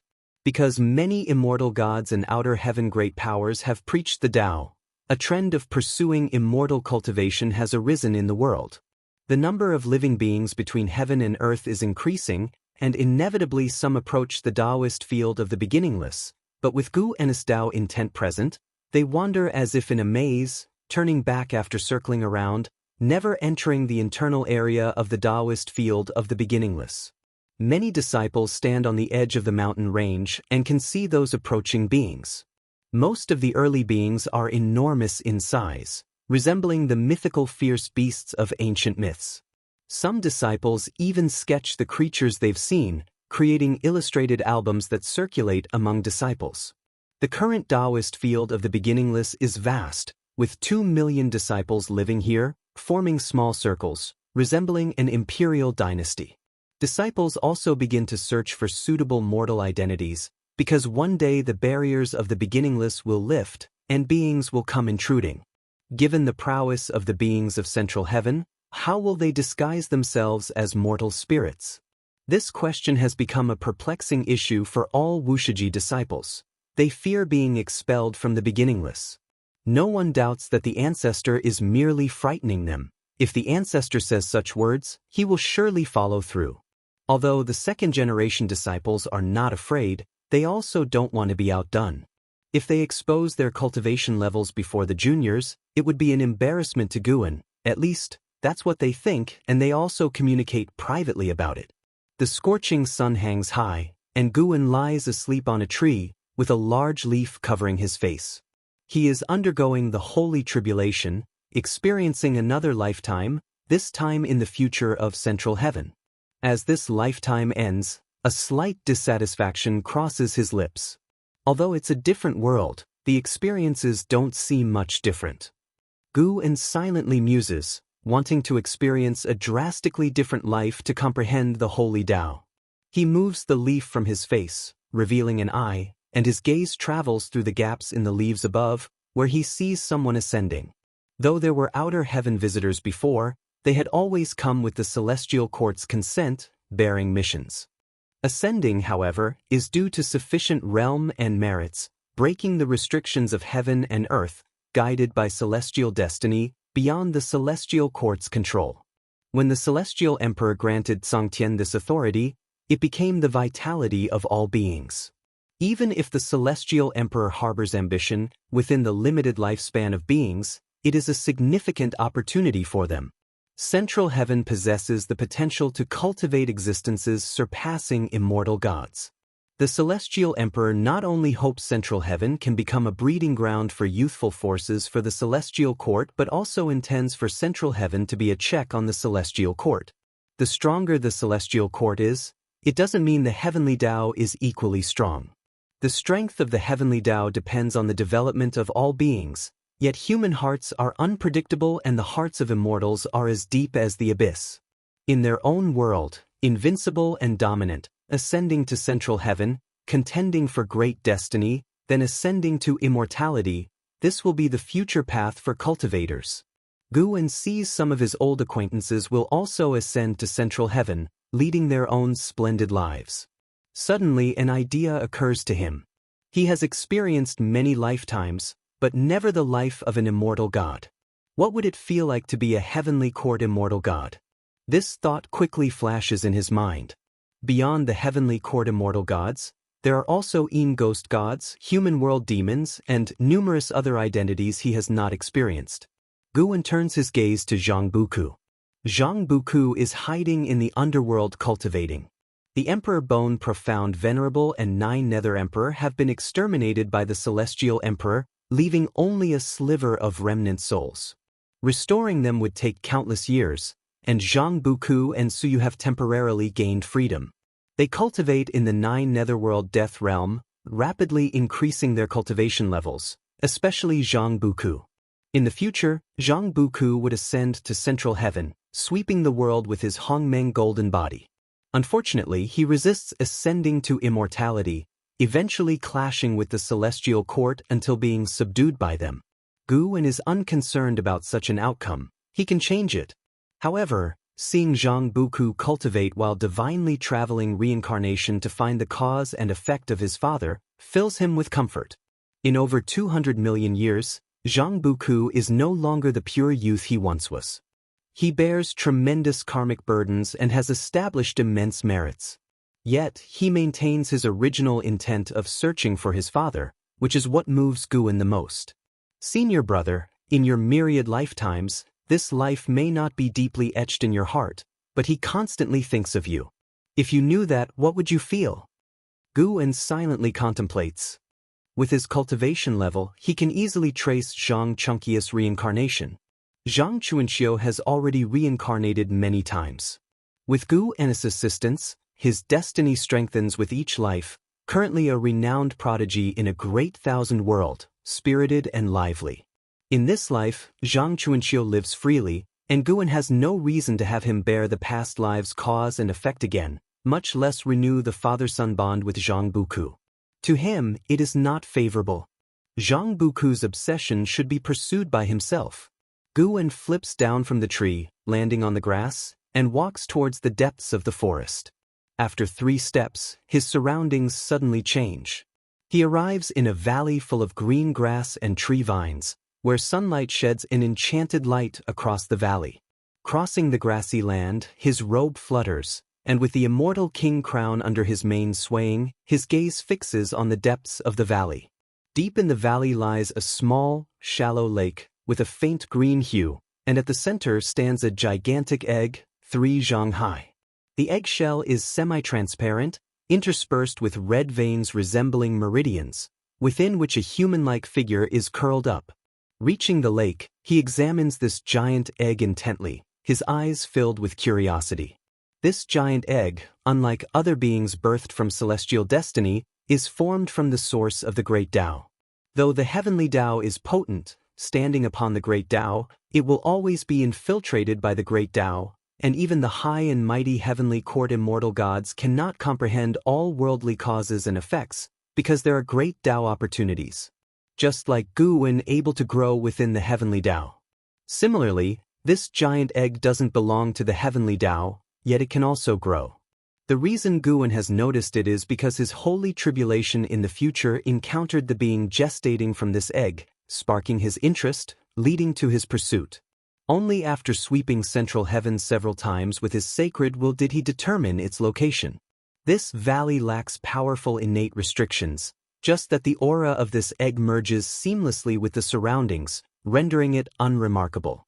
Even from a close distance, he cannot discern the ultimate fate of the giant egg, seeing it reaching the perfect realm of integration into the supreme emperor of ultimate merging Tao. He sees it challenging celestial gods. He even sees the heavenly Tao shattering because of it. Yet that future is so distant, a time when an Exin, Li Ya, and Ji Xiaoyu are already mighty figures of renown within the heavenly Tao, capable of discussing the Tao with the celestial Tao Venerable. If you find any errors, ads pop up, ads redirect, broken links, non-standard content, etc., please let us know reports so we can fix it as soon as possible. Chapter 903. Destined to become a saint, the valley was serene, with a gentle breeze blowing, causing slight ripples on the small lake beneath the giant egg. Guwen gazed at the giant egg, calculating its future. Such a destiny, no matter how one looks at it, this creature has the hope of surpassing the Supreme Emperor of Ultimate Merging Tao, in other words, to become a saint. Before he becomes a saint, seeing the Celestial Emperor, seeing the Heavenly Tao, made it feel as if sainthood was unattainable, hard to achieve. Now, seeing the destiny of the giant egg, it felt absurd. Is it possible that someone is really destined to become a saint from birth? Reflecting on the difference between immortals and mortals, mortals cannot comprehend the feeling of being an immortal spirit from birth. Yet thinking again, Guwen felt becoming a saint isn't that simple.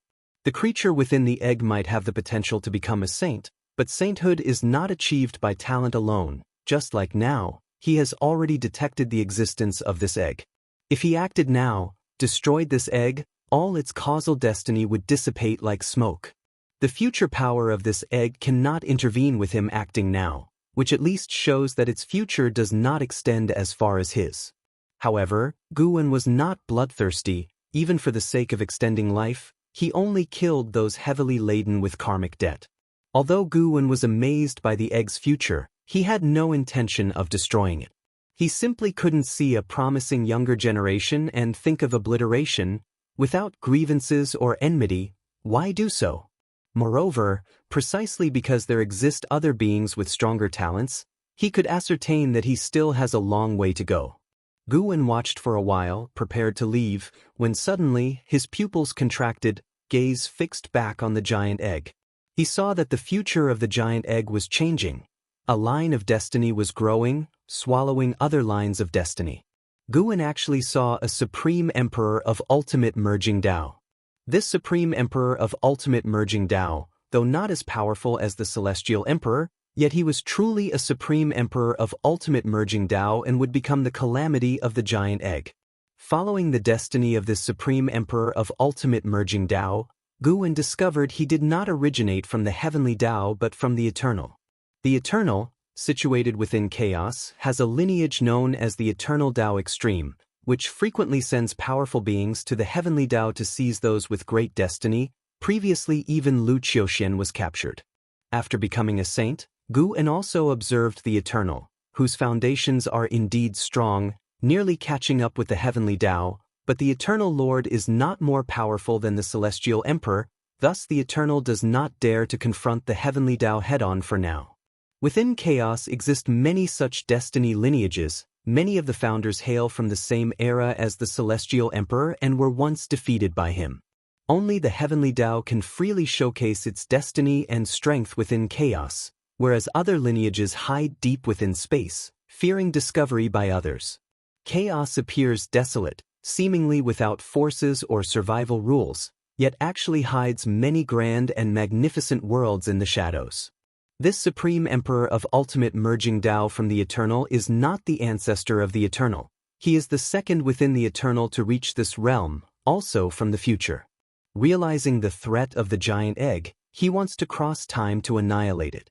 Guwen hesitated for a moment but eventually used his Tao intent to help conceal the egg's cause and effect. In a sense, this is a great providence granted by the great Tao to the Heavenly Tao. In the future, this egg will also merge into the Heavenly Tao, cultivating the Immortal Tao techniques under it. Its growth will strengthen the Heavenly Tao.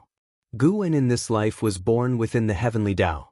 Even if the celestial court is somewhat flawed, he still hopes for the Heavenly Tao to become better. The stronger the Heavenly Tao, the more Fuyuan it gives back to all beings. As Guwen's Tao intent enveloped the giant egg, its fate changed once again. In an incredibly distant future, the Supreme Emperor of Ultimate Merging Tao was shocked, no longer daring to cross time, while also realizing the depth of the Heavenly Tao. Henceforth, he was even more vigilant and cautious toward the heavenly Tao. In just a fleeting moment, Guwen saw the change in the Supreme Emperor of ultimate merging Tao. Time also has a long river, with Guwen looking from one end to the other from an overlooking perspective. After becoming a saint, he transcended the past, present, and future, able to go anywhere. As long as he doesn't wish to, he won't leave any cause and effect, nor be rejected. He simply chose to stay here. As of now, he undoubtedly qualifies as an immortal existence. Lifespan only serves to undergo evolution and enhance his cultivation level. Even if he exhausted his lifespan, he could still live on. Only without lifespan, he couldn't engage in lifespan evolution, nor reach into the future to let his lifespan number increase. In this light, the lifespan consumed by lifespan evolution might hold a deeper significance, manifesting another form of power's presence. Guwen looked at the giant egg with a smile on his face. He turned and left, soon disappearing as if never having appeared. The season cycled, the valley tinted yellow with autumn colors, then covered by white snow, until the winter's snow melted. Thus, a whole cycle of the year passed. Unsure how many years had passed. This year, in spring, Guwen returned. He approached the lakeside, gazing at the giant egg. Now, the surface of the egg had numerous cracks, and the creature inside seemed to be breaking out. Under Guwen's gaze, wisps of white steam emerged from the crevices of the egg, an aura surpassing the heaven-balancing golden immortal emanated from it. Many are born as innate golden immortals, yet currently, in central heaven, no existence has been born as a heaven-balancing golden immortal. And the creature inside this egg is set to shatter that historical limit, as upon its birth, it will be a Tai-Ching golden immortal. Absorbing the essence of the sun and moon over the years, the egg has become a being of the heavenly Tao, its great Tao vitality hidden deep within its soul, making it difficult even for heavenly court immortals to detect. Once it hatches, it will trigger phenomena that astound heaven and earth, causing the heavenly Tao to announce its birth. Guwen raised his hand, isolating the land, preventing the attention of all beings in heaven and earth from falling upon the creature inside the giant egg. Now central heaven thrives with immortal spirits and fierce beasts. If he didn't intervene, even a creature with Tai-Ching golden immortal's cultivation would suffer hardship until bowing to a great power from outer heaven to gain protection. Being destined to become a saint shouldn't have to live so miserably. Rarely did Guwen feel an appreciation for talent, deciding to lend a hand, repaying central heaven. If its early life encounters fewer tribulations, its sense of belonging to central heaven will be stronger. Guwen, along with his disciples, had come to central heaven and felt he should give back as a gesture of reciprocity. Crack! The giant egg emitted a sound, the cracks on its shell rapidly multiplying, the figure inside slowly stretching its body. Rolling thunderclouds surged, covering the celestial vault above the valley. The thunder rumbling suppressed, as if celestial gods were roaring, gusty winds whipped up, stirring all the vegetation within the valley, and waves rippled across the lake below the giant egg. A formidable aura belonging to the Tai-Ching golden immortal erupted from within the giant egg. Accompanying the creature inside fully stretching its body, the giant egg suddenly exploded, its shattered shell scattering like fragments of crystal, some skimming past Guwen's cheek, reflecting his handsome visage. If you find any errors, ads pop up, ads redirect, broken links, non-standard content, etc., please let us know reports so we can fix it as soon as possible. Chapter 904. Guwen and Hong Guwen's eyes didn't blink as he calmly stared at the small lake ahead. After the eggshell shattered, a graceful figure appeared on the lake's surface. It was a girl who looked about 16 or 17 years old, her long hair reaching her calves. Her skin was as white as snow, with delicate features perfectly harmonious, yet her expression remained cold. Her feet submerged in the lake water, she slowly turned around and looked at Guwen, her gaze unchanging. Guwen nodded slightly. To be able to undergo transformation right after being born, her talent far surpassed the first batch of beings in central heaven. The human form is the most suitable for cultivating the Tao, containing the true essence of the universe's great Tao. For this reason, the human race has a short lifespan, because they already possess the sought-after form for cultivating the Tao. After several eras, when the demon race rises, there will be immortal gods descending to create the human race, to counterbalance the demon race, and at the same time, use the demon race to help the human race rise quickly. The original human race was created by the Celestial Emperor, establishing the status of the human race, destined to become the most important race in the heavenly Tao. Of course, besides the heavenly Tao in chaos, many worlds have humans. The birth of humans itself is the insight cultivators gain while pursuing the great Tao. Inevitably, the initial creations are based on oneself, creating a race that resembles oneself. Guwen waved his hand. A strong wind rushed towards this newly born Taiching golden immortal, catching her off guard. Her eyes showed a moment of confusion, but when her gaze returned to normal, she spoke, "Who are you?" Her words surprised her, and instinctively she reached out to touch her mouth. Her voice was melodious, ethereal, yet devoid of any emotional shift. Guwen smiled and said, "Who I am doesn't matter. What's important is who you think you are. Have you thought of a name for yourself?" He had just given her some memories, helping her establish the language system of the heavenly Tao. After her transformation, she could now speak human language, but having never communicated with others, she hadn't established a cognitive framework. Upon hearing this, the long-haired girl frowned, deep in thought, as Guwen patiently waited without disturbing her. After a long while, the long-haired girl spoke, "My name is Hong Yi." Guwen immediately saw the deeper cause and effect surrounding her. It turned out that her great Tao opportunity came from that place. Guwen asked, "Do you want to follow me in cultivation?" Hong Yi understood what cultivation was, but she didn't feel an impulse to cultivate just yet. However, she was curious about Guwen, so she nodded subconsciously in agreement. Guwen turned around, and after a moment of hesitation, Hong Yi followed his steps. As they walked, Guwen waved his hand, and pieces of crystal flew from the grass. These were transformed from Hong Yi's accompanying eggshell, and under his manipulation, these crystals quickly gathered together and ignited with a cyan flame. This scene finally brought a spark of expression to Hong Yi's eyes as she stared intently at the cyan flame in midair. Soon, the cyan flame flew towards her. She didn't dodge it. Instead, she watched it curiously. The cyan flame landed on her, enveloping her body from the neck down. As she looked down, she felt warm all over, remarkably comfortable. When the cyan flame dissipated, a white garment appeared on Hong Yi. The robe was bright white, with silver crystal inlays at the waist and wrists. The hem was long, resembling a skirt's edge, and even without shoes, wearing this garment dramatically changed her aura. Hong Yi continued forward, feeling the garment on her body, feeling uncomfortable and wanting to take it off. "Don't take it off.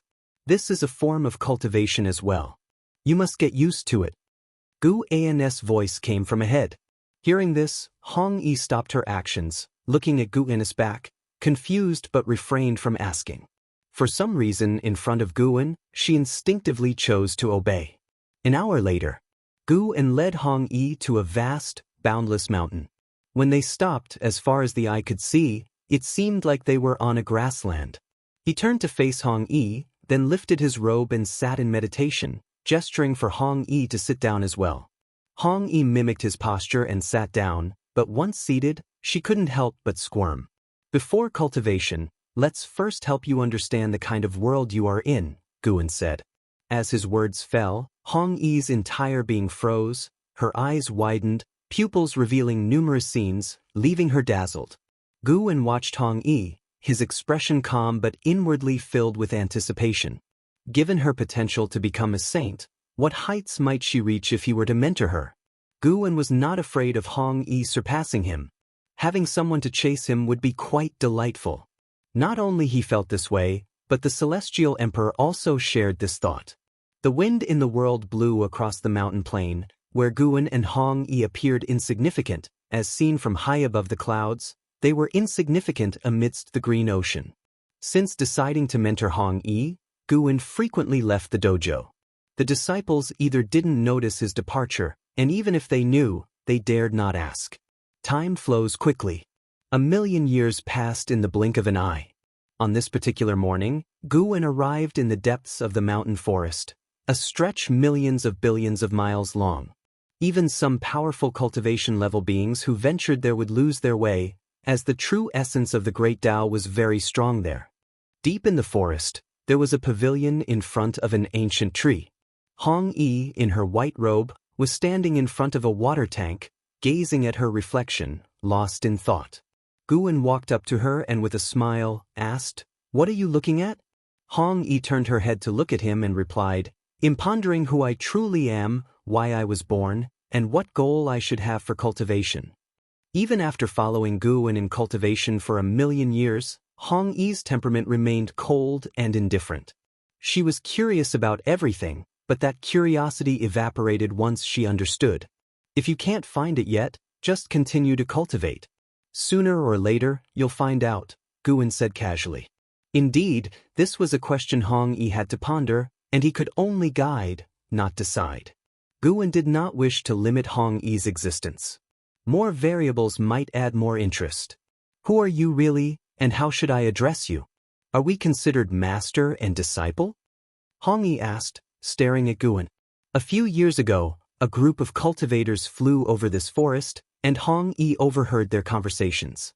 Some people, with intertwined cause and effect, interacted as master and disciple, which piqued her curiosity about such relationships. Guwen said, "If you truly wish to know, maybe you can take it as your cultivation goal. If one day you can defeat me, I will tell you who I am. As for whether we are master and disciple, it does not matter. I am teaching you because, like you, I am curious." After hearing this, Hong Yi's expression remained unchanged, only murmuring softly, "Is it also out of curiosity?" With those words, she suddenly raised her palm and struck towards Guwen, the attack swift and fierce. This chapter is updated by Fru. Novel. See, if you find any errors, ads pop up, ads redirect, broken links, non-standard content, etc. Please let us know reports so we can fix it as soon as possible. Chapter 905. Taoist Momentum. Faced with Hong Yi's palm strike, Guwen was indifferent, and just as Hong Yi struck, her expression changed, for her palm stopped before Guwen, unable to advance. Her palm was less than 10 centimeters from Guwen's chest, yet this short distance felt immovable to her. Hong Yi withdrew her palm and looked at her own hand, then at Guwen, a puzzled expression crossing her face. "Is this a divine skill? But why do I not sense your mana?" Having followed Guwen in cultivation for 1,000,000 years, she had mastered many divine skills, but this was her first time confronting Guwen directly, having never even sparred before. Guwen smiled. "Your perception is quite good indeed, but this is not a divine skill. It is a kind of Taoist momentum, and once your realm is high enough, you can cultivate such momentum. The so-called Taoist momentum is a unique ability of a saint, impervious to all evils, indestructible by any law. No matter how much effort a non-saint exerts, they cannot harm a saint." Hearing this, Hong Yi nodded slightly, her expectations for cultivation growing even stronger. At the very least, she wanted to push Guwen to exert his full strength. Guwen raised his hand and brushed it over the surface of a water cistern. A flash of light appeared on the water's surface, followed by a reflection of a battle scene inside. One combatant had achieved transformation, a man in black fighting a heaven and earth fierce beast resembling a swan and eye, shaking the very mountains. "I've taught you enough. Now, you must cultivate the path of battle," Guwen said, not angry at Hong Yi's surprise attack. Instead, he felt gratified. For tens of thousands of years, he had encouraged her to attack him, but she never had the fighting spirit. Later, he promised she could strike him anytime. After waiting for tens of thousands of years, Hong Yi's attack signified her nascent sense of competitiveness, vital for her growth. Sooner or later, she would leave Guwen and venture into the heavenly Tao alone. And that day would not be far off. Hong Yi intently watched the battle, observing the two beings in the cistern image displaying divine skills, her eyes flashing with interest. In the following days, Guwen taught Hong Yi the path of battle. Hong Yi's comprehension was incredibly high, and with Guwen's guidance, her understanding of battle deepened. Gu would mold clay figures of equal realm to spar with her, and her fighting ability advanced rapidly. Returning to the Taoist field of the beginningless, Gu began harvesting medicinal herbs. Now, he exclusively harvested herbs within the Taoist field of the beginningless, saving much trouble. Gu had also moved the hidden spirit palace to the underground of this field, a profound subterranean sea, while the deep sea dragon Carp had established a dragon palace in the celestial spirit great world, considered his graduation. Upon arriving in central heaven, Gu severed many ties, but this was a necessary path. More than regret, he looked forward to a new future. After harvesting the herbs, Gu headed towards the mountain of no end. Along the way, he encountered woodcutters, fishermen, farmers, and even martial artists and building laborers. It was as if all Wuxia disciples were rehearsing mundane life. Their cultivation levels were not low, and they could sense the increasingly powerful aura outside the dojo, always feeling that their forefather might release the outside beings any moment. Seeing Gu, they merely glanced without saluting, as Gu had instructed beforehand. If everyone saluted him when they saw him, that would definitely lead to exposure. Returning to the courtyard on the mountain of no end, Xianxia turned to look at him and asked, "Is there someone outside for you? You've been acting strangely for the past 100,000 years." Gu stopped, looked at her, and asked, "What did you see?" Xianxia cultivated the path of cause and effect. For her to say such a thing, she must have seen something. "I see a woman cultivating with a man whose cause and effect is hidden. It should be you," Xianxia said, her eyes on Gu, with a hint of anticipation. What she anticipated was not the woman but her ability to deduce Gu's figure. Gu smiled, praising, "You've been making great progress in cultivation recently to discover my whereabouts." This pleased Xianxia greatly. She feigned modesty, coughing lightly. Gu also thought it amusing. Though Xianxia's comprehension of the path of cause and effect was strong, it couldn't anticipate a saint's cause and effect. Her success was due to his deliberate actions. Gu had deeper intentions besides motivating Xianxia. "By the way, who is that woman? What is her name?" "I cannot fully discern her cause and effect," Xianxia asked curiously. The fact that Gu personally guided her meant she must have a significant background. Gu did not conceal it, explaining Hong Yi's general background. As for her great destiny from the Great Tao, he did not mention it. Hong Yi, born as a Taiqing golden immortal, Xianxia appeared in a daze. She had achieved the realm of an innate golden immortal, but the heaven-balancing golden immortal remained far off. Currently, not one had emerged in the beginningless. Comparing herself to Hong Yi, born surpassing the heaven-balancing golden immortal, it was inevitably shocking. No wonder Gu personally taught her. If Xianxia had the qualification to take Hong Yi as a disciple, she would surely do the same. She and I are not master and disciple yet, I'm merely guiding her into the Tao. Her future does not belong to the beginningless. Currently, only you know her relationship with me. Keep it to yourself, Gu said seriously. Xianxia felt awkward upon hearing this. He doesn't want Xiaolon to know, but doesn't care how I feel knowing? While she thought so, she replied, "Rest assured I won't tell anyone." Hearing you say this, I'm also looking forward to her future achievements. Gu laughed, finding her candid thoughts interesting. They chatted briefly before Gu returned to his room to be alone, while Xianxia meditated before the artifact refining cauldron, seeing nothing but Hong Yi's cultivating figure. Celestial Court, Palace of the Polestar. The palace was bright, shrouded in clouds and mist. Its edges seemed to have no palace walls, allowing views of the blue sky and even the stars. A man dressed in a golden robe, the heavenly emperor, stood atop the grand hall, his gaze fixed on the figure sitting atop the supreme dragon throne. This was a man in a golden-patterned white robe emblazoned with a golden dragon, wearing a curtain pearl emperor crown, his face indifferent, eyes golden. He lay lazily against the chair back, two true golden dragons crouched on his shoulders, one napping, the other raising its head, scrutinizing the heavenly emperor. Even without movement, he exuded an air of dominance over all of creation, as if the phrase, "one alone is supreme," was invented for him. He was the Lord of Heaven, the supreme entity within the heavenly Tao, the Celestial Emperor.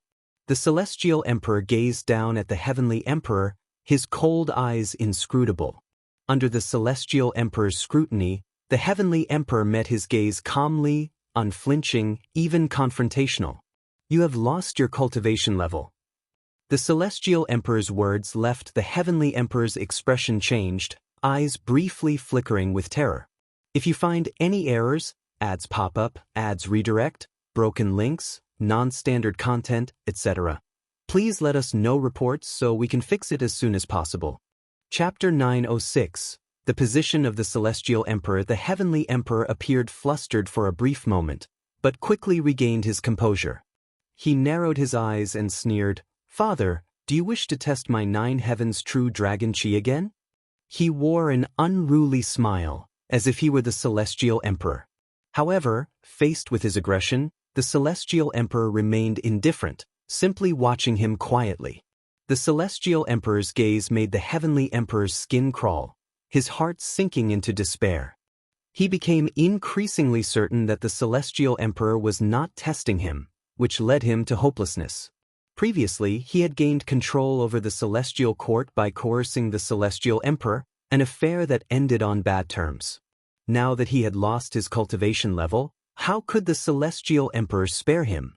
Their relationship had long surpassed the bond of father and son, becoming that of enemies, but not mortal enemies. Rather, adversaries under the power struggles of the Heavenly Tao.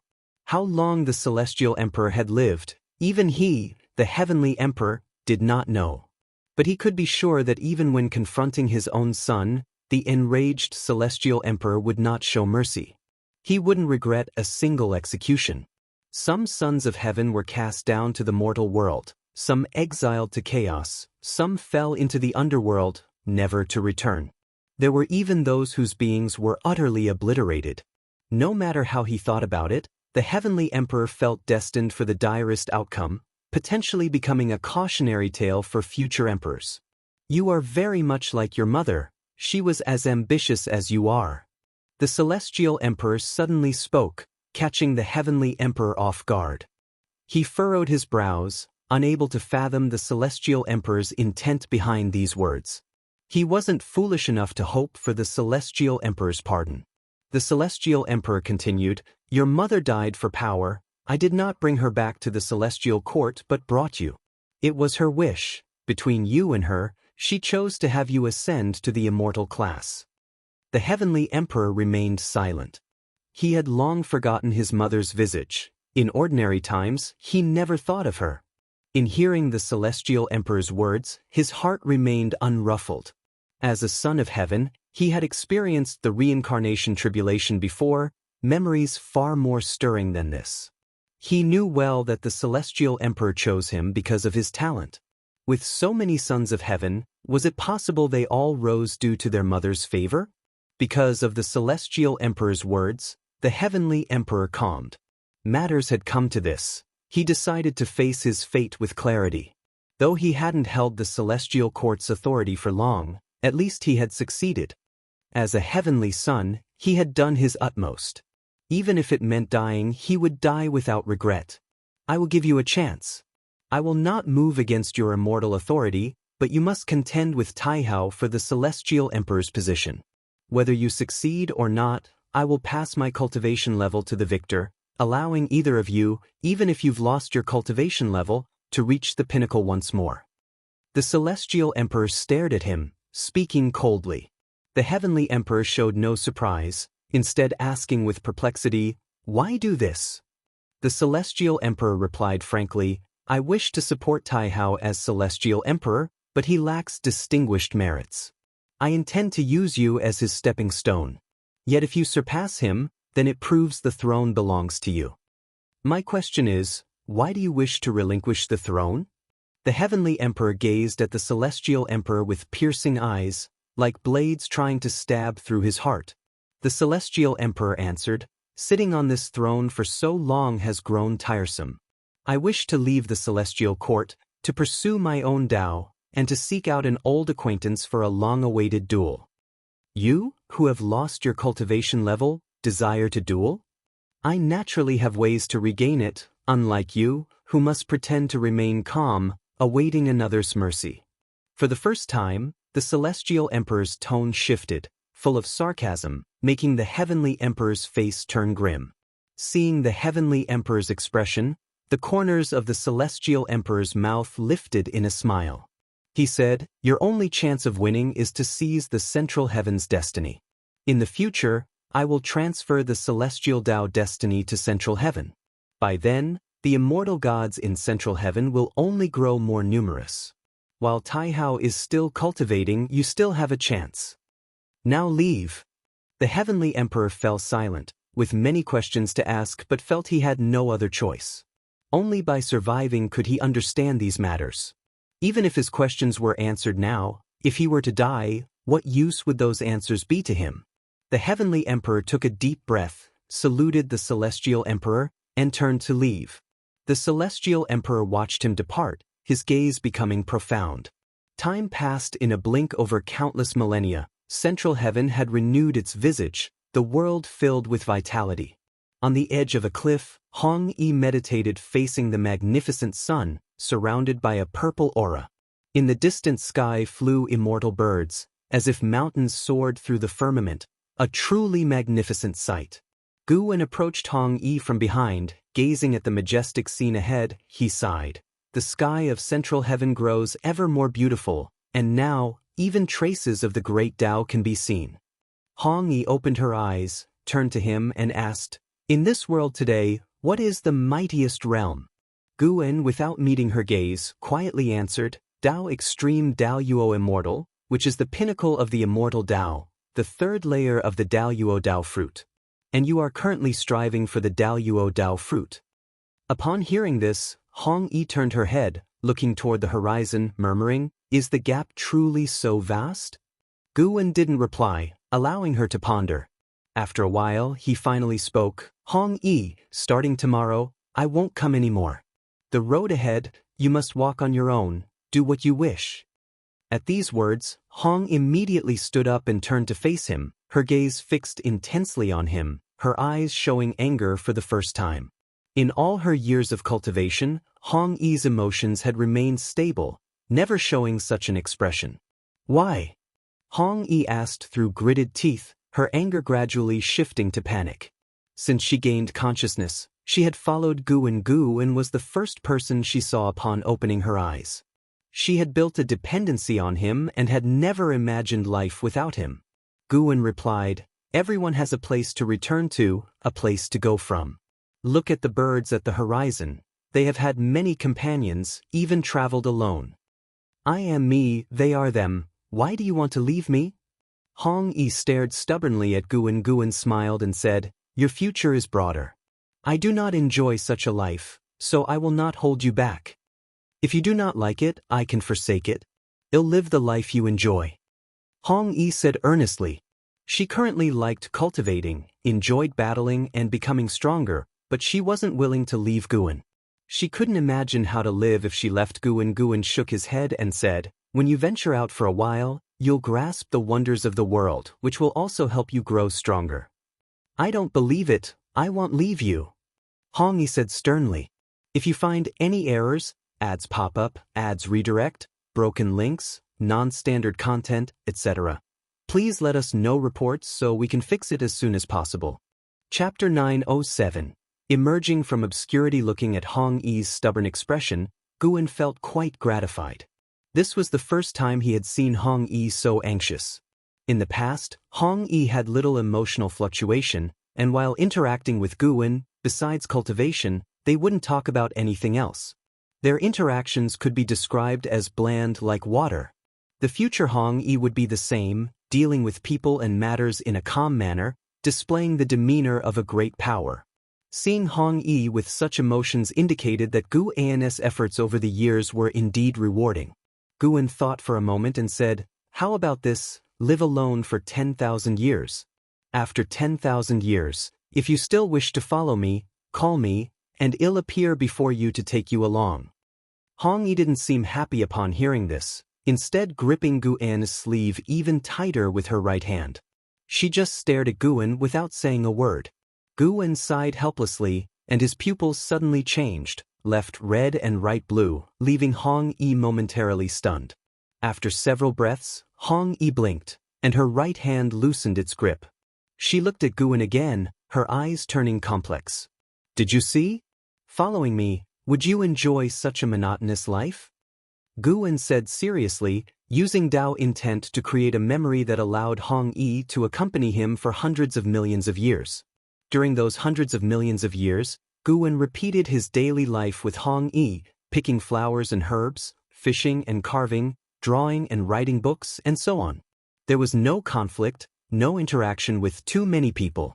Hong Yi's heart was shaken by such a life. After all, she was curious about everything, and this curiosity destined her not to live in seclusion in one place. Gu-en spoke earnestly, "Having seen the vastness of heaven and earth, you can truly become yourself. The birth of any creature is about finding its own existential meaning.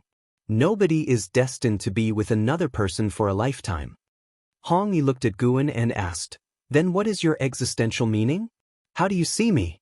Am I your disciple, or is there another relationship?" Gu-en replied, "More than a mentor-student relationship, I hope you can become my fellow Taoist, inspiring each other to reach greater heights. We are merely parting ways, not saying goodbye forever. I hope that the next time we meet, you've become stronger, no longer needing my guidance and cultivation, but rather discussing Tao on equal grounds. If possible, I even wish for you to become my adversary." "An adversary?" Upon hearing this, Hong Yi's eyes flickered. Over the years, every time she challenged Gu-en, her efforts were blocked by Gu-en's Taoist momentum, leaving her unsure of Gu-en's true strength. Thinking about being able to become Gu-en's adversary and having a heart-racing, earth-shattering battle with him, a flood of expectation filled her heart. This was the first time since her birth she felt such intense anticipation for something yet to happen. Hong Yi looked at Gu-en and asked, "Is the pact of 10,000 years still valid?" Gu-en laughed and said, "Not just 10,000 years. In the future, whenever you think of me or need me, you can call for me. Do not disclose my existence to anyone, but know I will always be your backing, understand?" Hong Yi didn't seem puzzled but responded, "I don't understand, but I'll remember."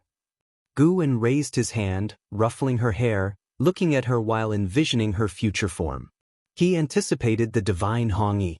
How earth-shattering will the battles among saints be?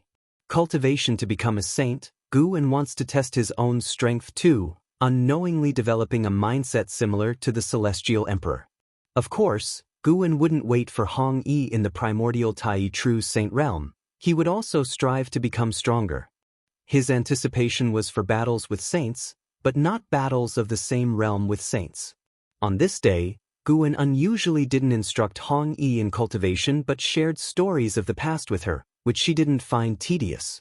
Even though Gu-en often disappeared, this time she felt a different kind of sentiment. Parting. Without Hong Yi, Gu-en seldom left the Taoist field of the beginningless.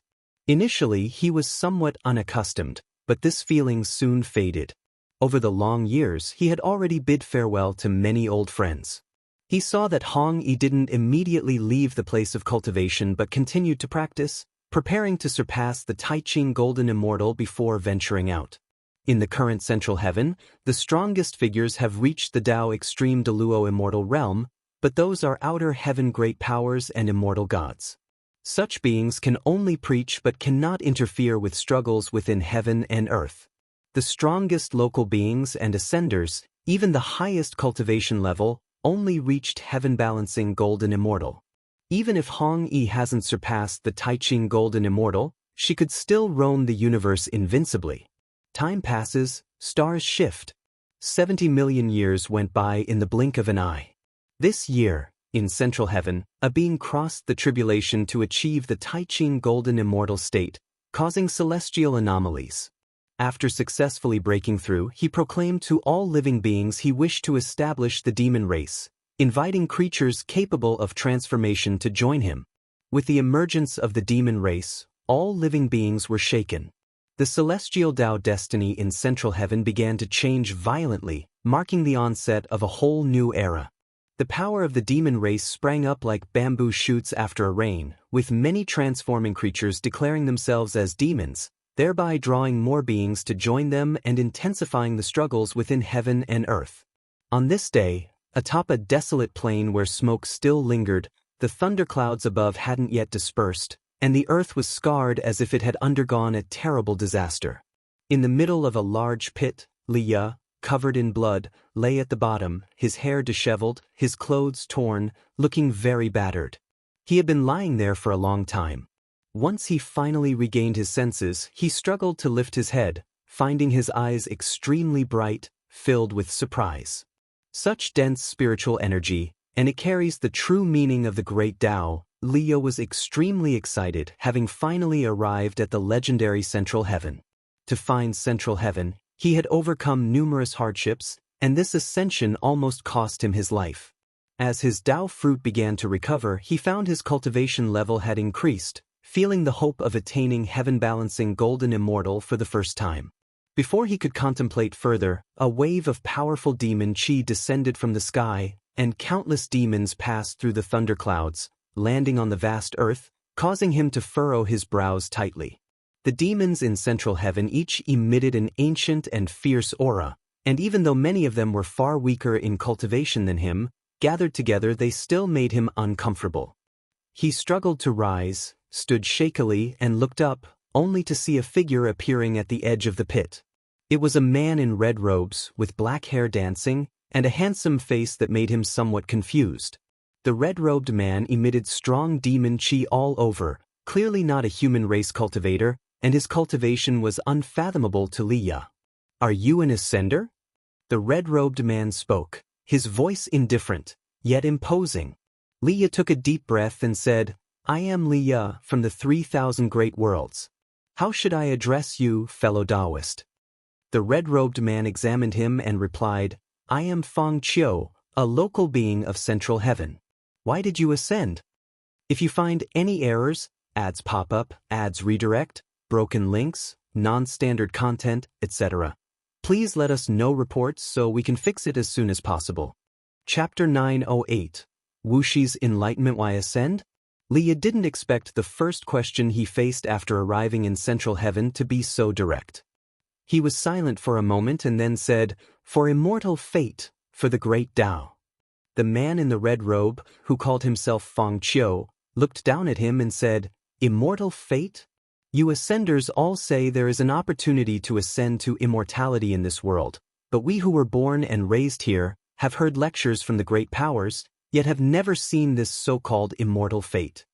Figures appeared on the edge of the great pit. All were transformed demons, with the weakest cultivation level being innate golden immortals. Liya was secretly shocked. During the immortal and demon chaos in the 3,000 Great Worlds, Central Heaven was just founded. How many years has it been, and Central Heaven has already cultivated such a foundation? No wonder this world could become the heavenly Tao center. After the shock, Liya felt an infinite longing in his heart. Only such a world is worthy of all his efforts to come here. "It's your first time here, do you have a place to go?" Feng Qiu asked as he stared at Liya. Seeing that he had no malice, Liya answered, "No, I still need to learn about Central Heaven."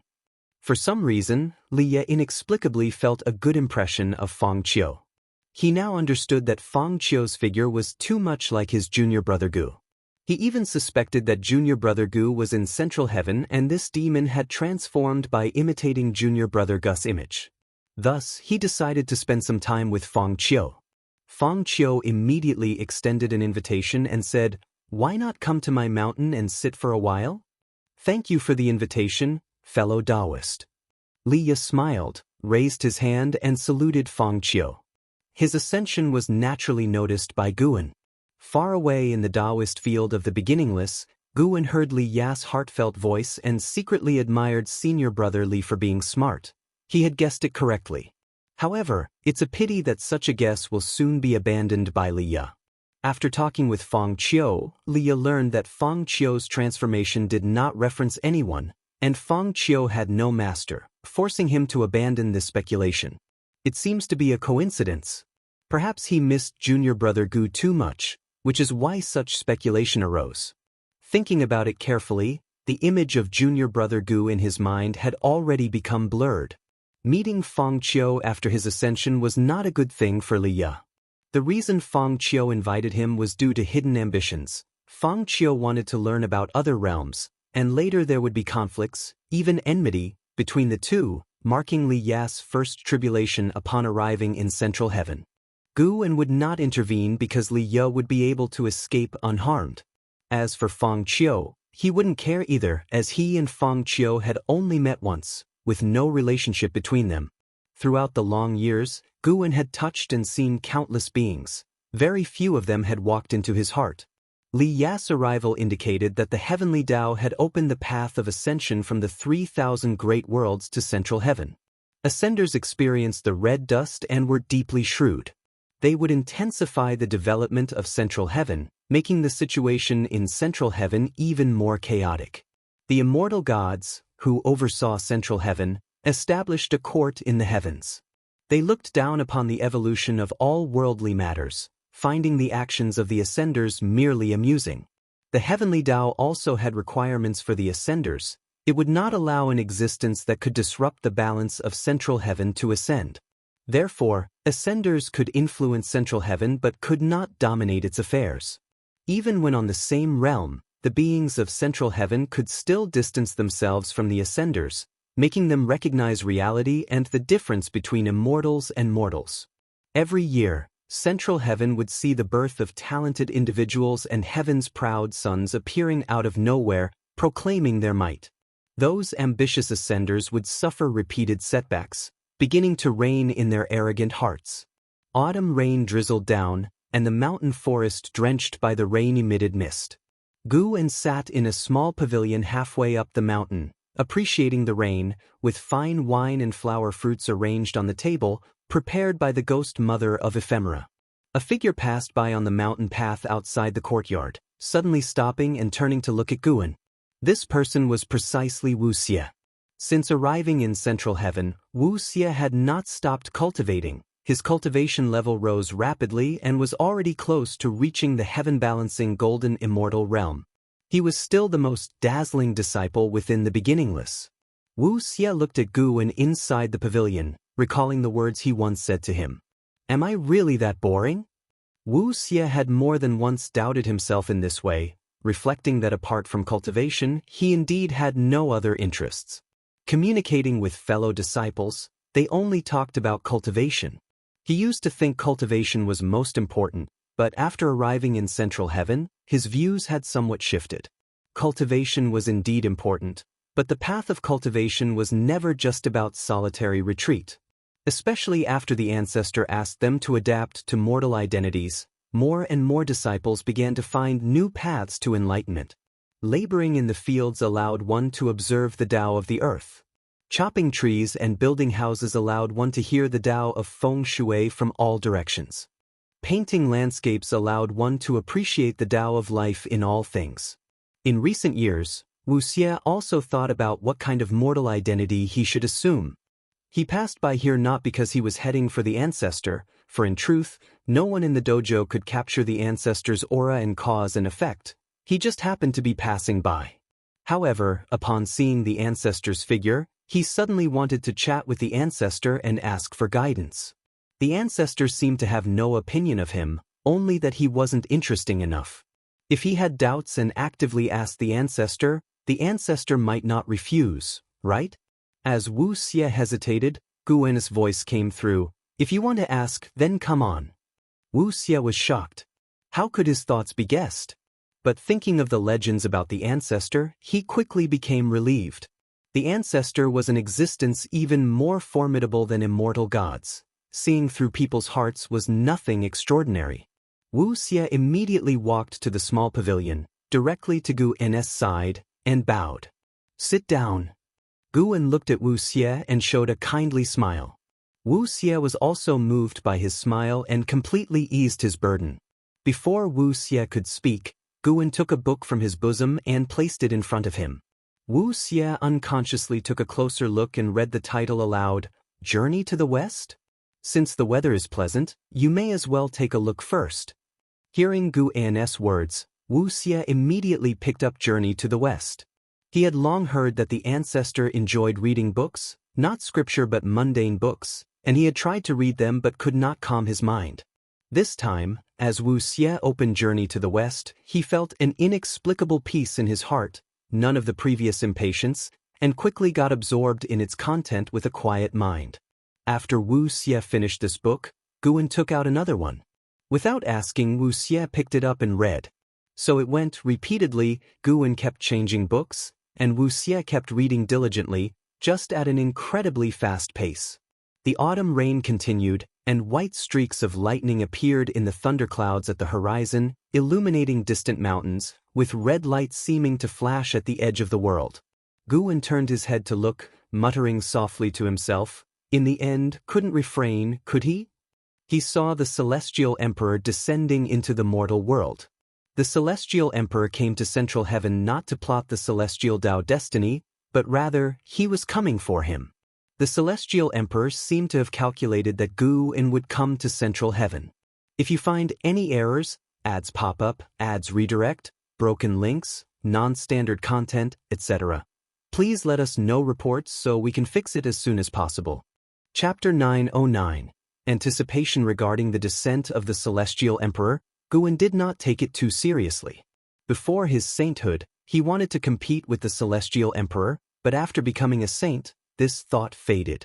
Let's talk about it when the Celestial Emperor becomes a saint. However, the cause and effect of the Celestial Emperor did not show signs of sainthood, making Guan sigh at the indescribable wonder of opportunity. In front of the great Tao, there is no fairness to speak of. The Celestial Emperor, who created the heavenly Tao and so many fortunes, bitterly sought the opportunity for sainthood in vain, while Hong Yi was destined to become a saint from birth. How ironic is that? Guan pondered as he admired the autumn rain outside the pavilion.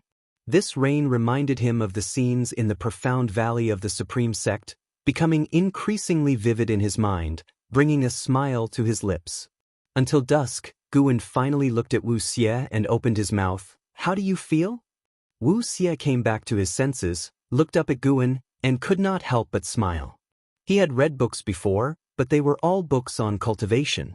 This was his first time truly savoring mundane books. Although he had previously observed the myriad states of the human world and knew of various worldly affairs, reading mundane books today gave him a different experience. For the first time, he could feel the emotions and thoughts of mortals.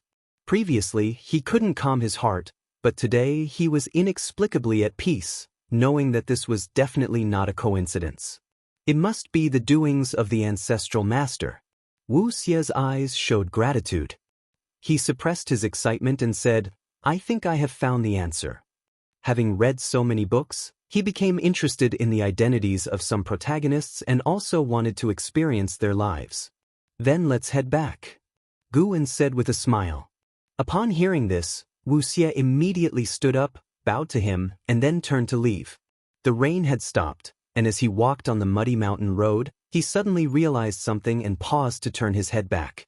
This time, he also did not say much to the ancestral master.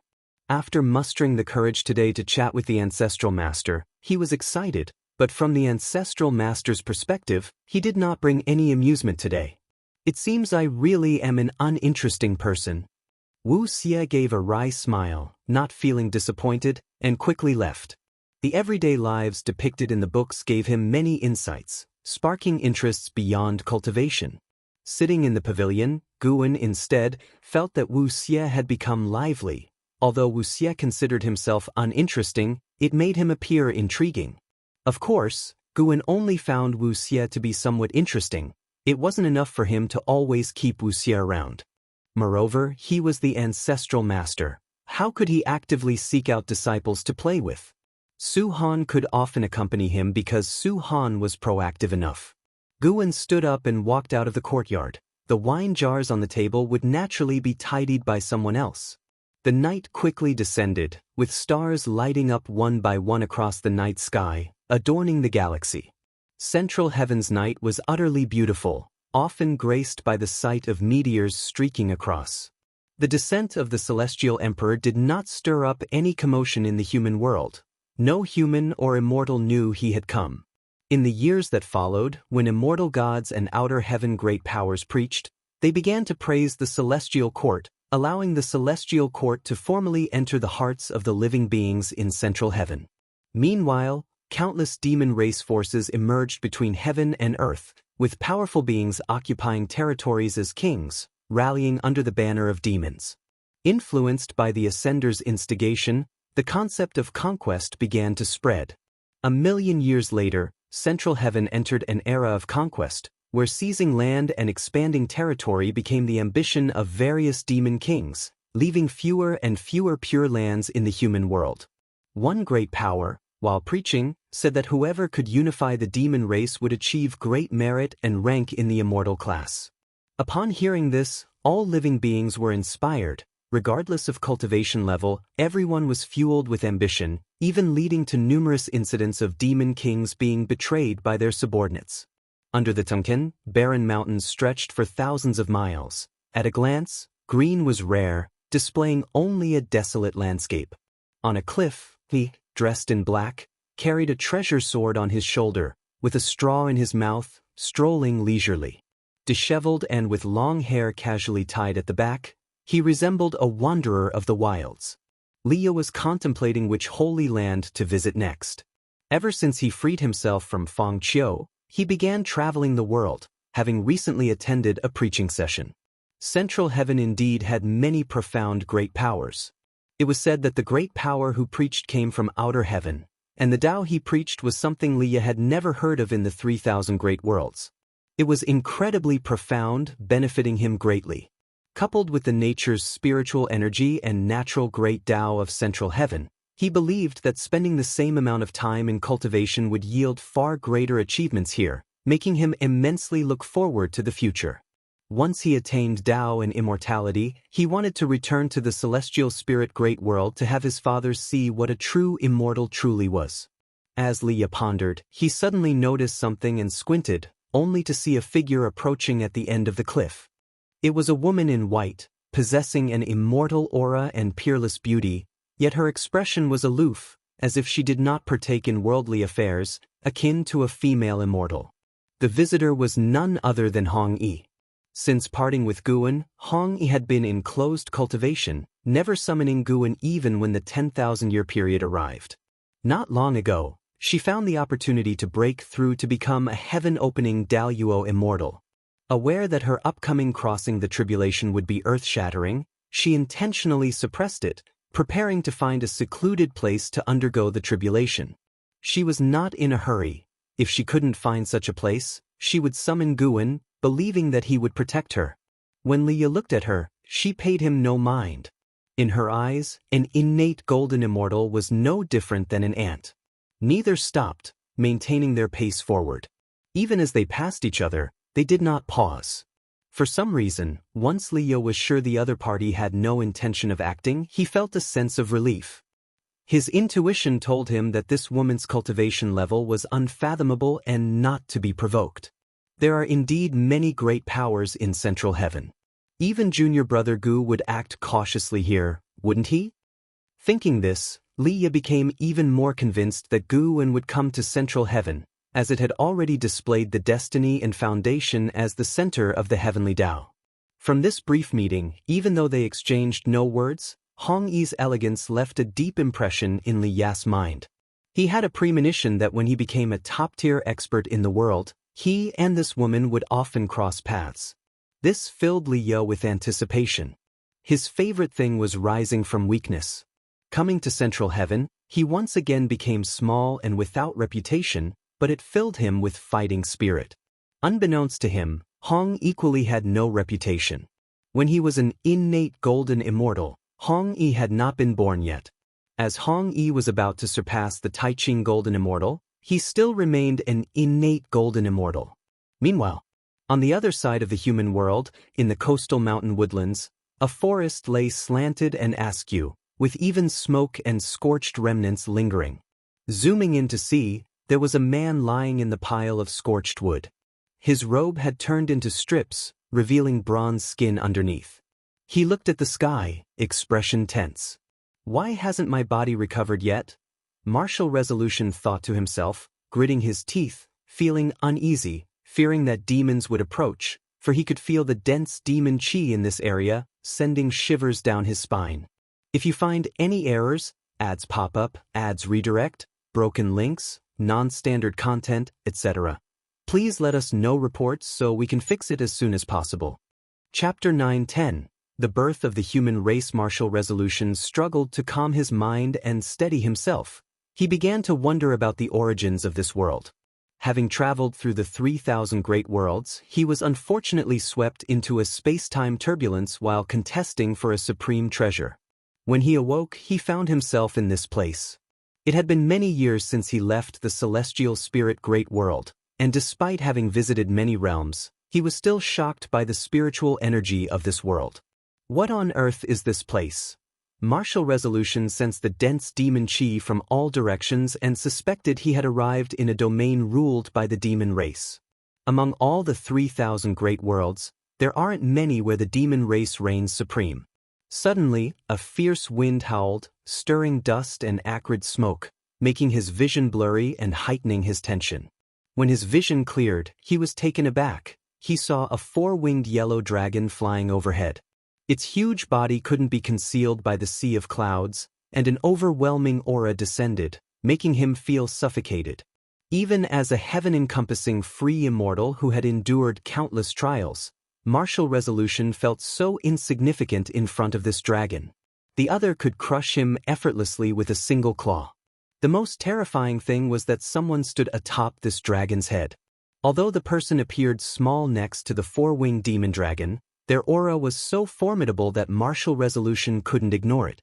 Martial Resolution's heartstrings tightened, sensing himself on the brink of a dire situation, uncertain how he might escape this peril.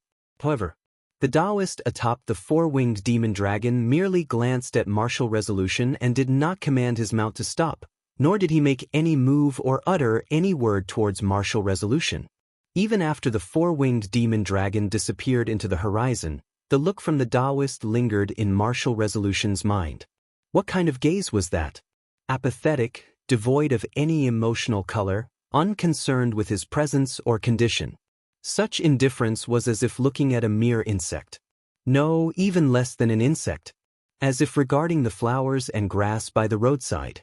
Martial Resolution felt a deep sense of insult, though his anger faded quickly, replaced by relief. Though humiliated, at least he survived.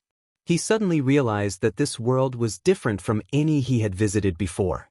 Despite the dense demon chi, no demon has come to trouble him, perhaps not because they haven't noticed him, but because they have and simply don't care.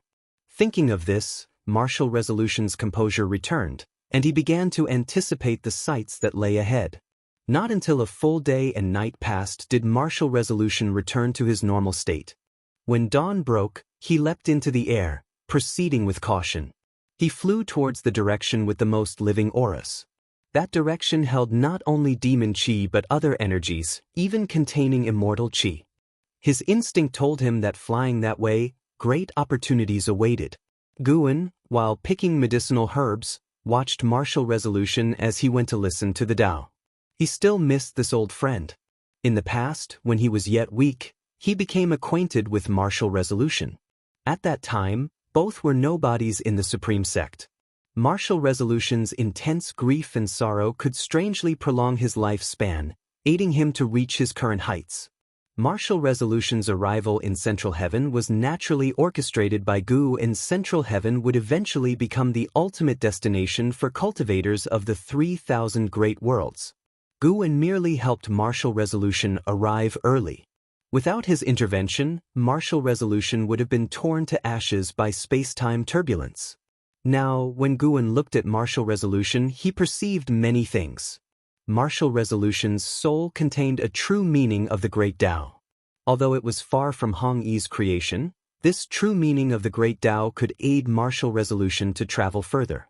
Upon arriving in Central Heaven, Martial Resolution immediately encountered countless new threads of destiny.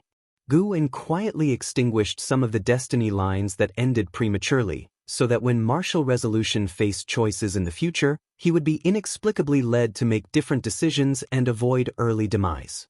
After gathering herbs, Gu-en stretched lazily, exchanged a few brief words with the ghost mother of Ephemera, and left. The ghost mother of Ephemera watched him depart, unaware that he had just altered another's fate during the process. Finished with collecting herbs, Gu-en walked through the fields, pondering what to do next. Along the way, Gu-en spotted Wuxia sparring with a disciple. The two wielded scimitars, dueling at the edge of the forest, their figures intersecting quickly but within the realm of the mundane. They had deliberately disguised themselves as martial artists. Gu-en did not pause his stride, yet his gaze invigorated Wuxia and the disciple, making their movements increasingly fast. Only after Gu-en vanished from their sight did they calm down. "Martial uncle, how many times do we have to fight like this?" The fighting disciple couldn't help but ask Wuxia. Wuxia glared at him and said, "Don't think it's tedious. One day, you'll gain enlightenment from this. Your emotions aren't adequate. It's not like facing a mortal enemy. If you encounter someone suspicious, you'll surely be seen through. Do you want to be the first disciple expelled?" Upon hearing this, the male disciple quickly shook his head, his face contorting with hatred, making his moves erratic, which pleased Wuxia. "Now that's more like it." Their battle was just a glimpse of events within the Taoist field of the beginningless. More and more disciples were attempting to practice mortal interactions to immerse themselves fully. Their instincts told them that the day for the Taoist field of the beginningless to open was approaching. Gu-en was also waiting. He was waiting for the human race to be established, for the celestial emperor to leave. In the years that followed, watching the experiences of Li Ye, martial resolution, and Hong Yi became Gu-en's pastime. After the celestial emperor descended to the mortal world for countless millennia without finding Gu-en, he chose to leave central heaven. During this period, the celestial emperor once came near the beginningless, but was misled by Gu-en's Tao intent, causing him to bypass it. The absolute supreme of the heavenly Tao was unaware and could only leave with regret. Not long after the celestial emperor departed, the heavenly emperor descended with a female immortal. This female immortal descended in the extreme east to begin creating the human race. The birth of the human race led to the celestial Tao light layer shrouding central heaven to shower abundant merits, as the immortal gods proclaimed the event to all living beings. Creating a race could earn celestial Tao merits and ascend to immortality, which stirred a great uproar in the world, as the term human race etched itself into the awareness of all living beings. What kind of race could their mere birth elevate their creator to the immortal class? Learning of the human race's birth, the Wuxia disciples grew more anxious, as they were disguising themselves as mortals. Now that the human race was born, it clearly determined the opening of the beginningless. That day, in a bamboo forest, Gu-en sat on the steps, guiding an Xian and Zui in cultivating the immortal emperor's eye, as the two disciples meditated beside him, each staring into the other's eyes with their own immortal emperor's eye. They were using the immortal emperor's eye to engage in combat. Suddenly, an Xian and Zui's expressions changed dramatically as they were simultaneously repelled, falling to the ground. They sat up, clutching their chests, looking at Gu-en filled with a palpable sense of dread. If you find any errors, ads pop up, ads redirect, broken links, non-standard content, etc., please let us know reports so we can fix it as soon as possible. Chapter 9:11. Central Heaven's strongest and Xian turned her head to look at Gu-en, trying to calm her emotions. She said, "Master, in Central Heaven, a pair of immortal emperor's eyes has been born." For the first time, Sin felt the malice from another pair of immortal emperor's eyes, which made him uneasy even though he was already an innate golden immortal. Gu-en sat on the steps, holding a book in his hands. He casually replied, "If the 3,000 great worlds can bring forth an immortal emperor's eye, why not Central Heaven? Even so, this pair of immortal emperor's eyes feels very sinister to me. It might bring disaster to Central Heaven," an Xian said worriedly. Having been in Central Heaven for so many years, she had gotten used to life here. Although battles occurred frequently, it was more harmonious compared to the Great Thousand World. She didn't want that pair of immortal emperor's eyes to destroy the current peace. Gu-en glanced at her, saying, Central heaven does not belong to you or me, nor even to all living beings. You should understand that, at least for now, all living beings have no autonomy. Hearing this, an Xian fell silent. She understood the implication of her master's words. Central heaven was created by the celestial court, and its evolution is certainly orchestrated by the celestial court. Having gone through so many tribulations, an Xian could confirm that the celestial court was the supreme ruler of the heavenly Tao. No one could shake it, not even her master. Xin asked, "Master, could the immortal emperor's eye be related to the celestial court? I remember you said that the celestial court does not tolerate the existence of immortal emperor's eyes." Guwen replied, "That's right, the immortal emperor's eyes are derived from the celestial emperor's bloodline. However, with the fall of the Son of Heaven, its destiny was scattered across the heavens, making the immortal emperor's eyes into acquired divine power. Compared to the Son of Heaven's immortal emperor's eyes, there is a substantial gap." An Xian and Xin exchanged a glance, both furrowing their brows. Xin pressed on, "Can't our immortal emperor's eyes surpass the Son of Heaven's? Under normal circumstances, no. But through my creation, the immortal emperor's eyes can evolve into another type of eye." Guwen said with a smile, which immediately made an Xian and Xin's eyes light up. They promptly asked what kind of eye was above the immortal emperor's eyes. Guwen opened his eyes, and his pupils transformed into a golden red color. When the absolute void eye appeared, both an Xian and Xin felt a chill down their spines, their bodies stiffened, unable to move, with an unprecedented feeling of suffocation and fear. What kind of eyes are these? Looking at the absolute void eye, their minds went blank, losing the ability to think. Gu and his pupils then changed back to normal, allowing the two to breathe a sigh of relief.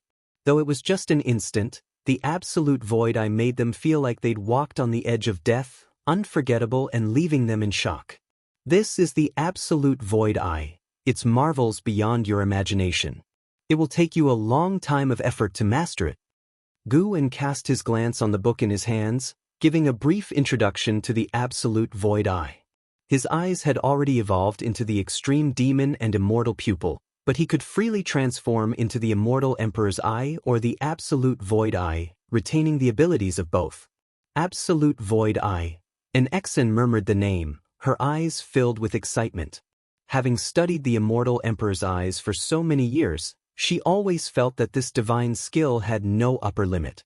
Upon learning that the acquired immortal emperor's eyes couldn't compare to the innate ones, she was deeply affected. Now that her master had created even stronger immortal emperor's eyes, how could she not be excited?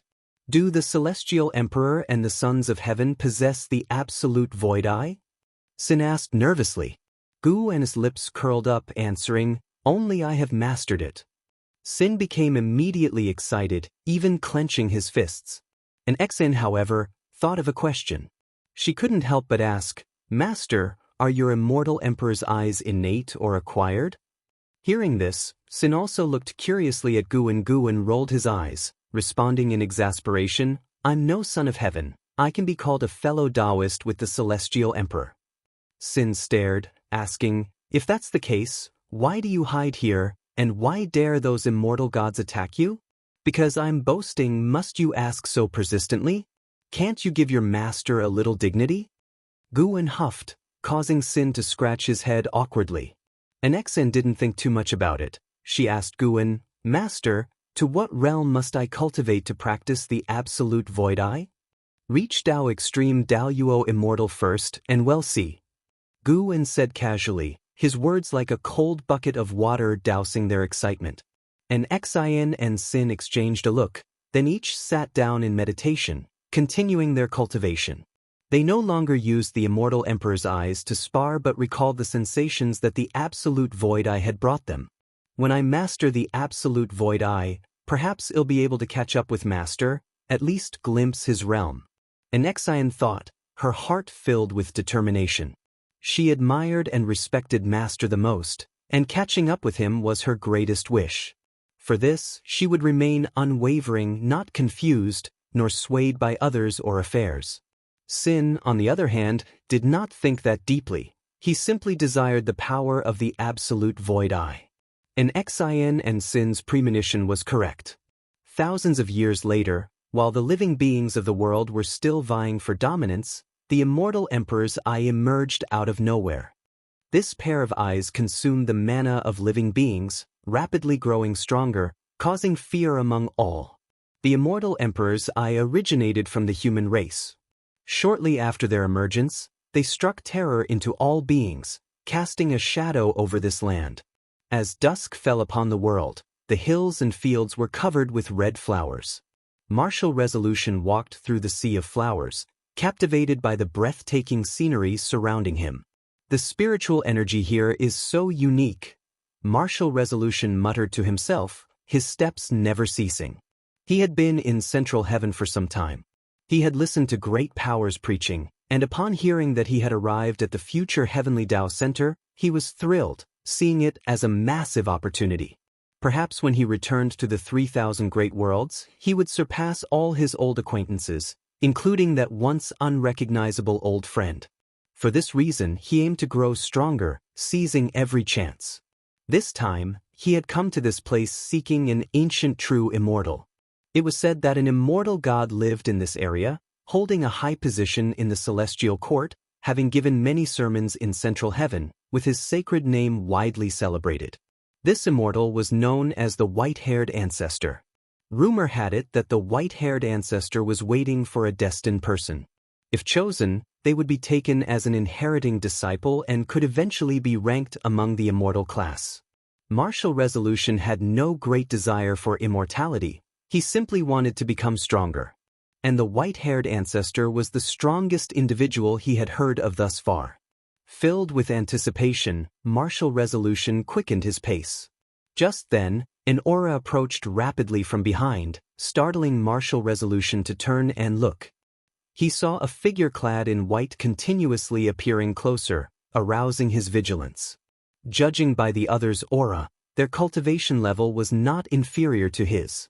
If they intended to attack, their speed would surely be faster. Martial Resolution stopped, waiting for the white-clad figure to arrive before him. Soon, that person appeared before him, and upon seeing their features, he was taken aback by their beauty and distinguished aura. A handsome face and outstanding temperament. The Heavenly Emperor looked at Martial Resolution, wearing a gentle smile. He spoke, "I am supreme, may I know how to address fellow Taoist? If you find any errors, ads pop up, ads redirect, broken links, non-standard content, etc. Please let us know reports so we can fix it as soon as possible." Chapter 9:12, Supreme and Shock Supreme? Such an arrogant title. Martial Resolution thought to himself, then cupped his fists and greeted, "My name is Martial Resolution. Upon meeting fellow Taoist, I wonder what business you might have?" Though Emperor Taihao seemed harmless, Martial Resolution remained cautious. Emperor Taihao smiled and said, "I observe that your cause and effect seem to originate from the Celestial Spirit Great World. I have also been to the Celestial Spirit Great World, having ascended here thousands of years ago." Upon hearing this, Martial Resolution was secretly startled. The fact that the other could see through his cause and effect indicated a cultivation level stronger than his own. Feigning surprise, he asked, "Fellow Taoist has actually been to the Celestial Spirit Great World. When was it, if I may ask?" Emperor Taihao sighed and said, "It was during the Immortal Demon War when I fled there." Hearing these words, Martial Resolution fell silent. He had experienced that catastrophe. While the Celestial Spirit Great World narrowly escaped disaster, many other great thousand worlds suffered immensely. In this sense, the person wasn't lying, for during that time the Celestial Spirit Great World was indeed a rare sanctuary. "Are you also seeking the white-haired ancestor?" Emperor Taihao shifted the subject and asked curiously. Martial Resolution nodded and said, "Having ascended to this realm, one must seek immortal fate. I heard the white-haired ancestor awaits a destined one, so I thought I might try." Emperor Taihao laughed, "How coincidental, so am I. Why don't we partner up and journey together and chat along the way? After ascending for such a long time, meeting a kindred spirit fills my heart with joy." Martial Resolution hesitated for a moment, then nodded in agreement. Thus, the two set off together. Emperor Taihao was adept at conversation. Every question Martial Resolution asked would receive a response, followed by a related inquiry from Emperor Taihao. Before reaching the white-haired ancestor's dojo, Martial Resolution already had a sense of regretting not meeting sooner. Emperor Taihao reminded him of Guwen, evoking memories of their long-ago acquaintance, who knew after so many years he could still find such a soulmate. Several hours later, the two entered a valley where the flowers and plants started exhibiting different colors, still vibrant. They stopped talking and focused their gaze on the colorful surroundings. The white-haired ancestor is the celestial Tao venerable of the celestial court. In the 3,000 great worlds, you won't encounter her. If you came to Central Heaven a few eras later, you likewise wouldn't have the chance to meet her. This is our best opportunity. Even if we fail, just seeing the Supreme's true form would leave no regrets in this life. Emperor Taihao spoke with a peculiar tone, which fell upon Martial Resolution's ears as longing for the celestial Tao venerable. Celestial Tao Venerable? It was the first time Martial Resolution heard this title.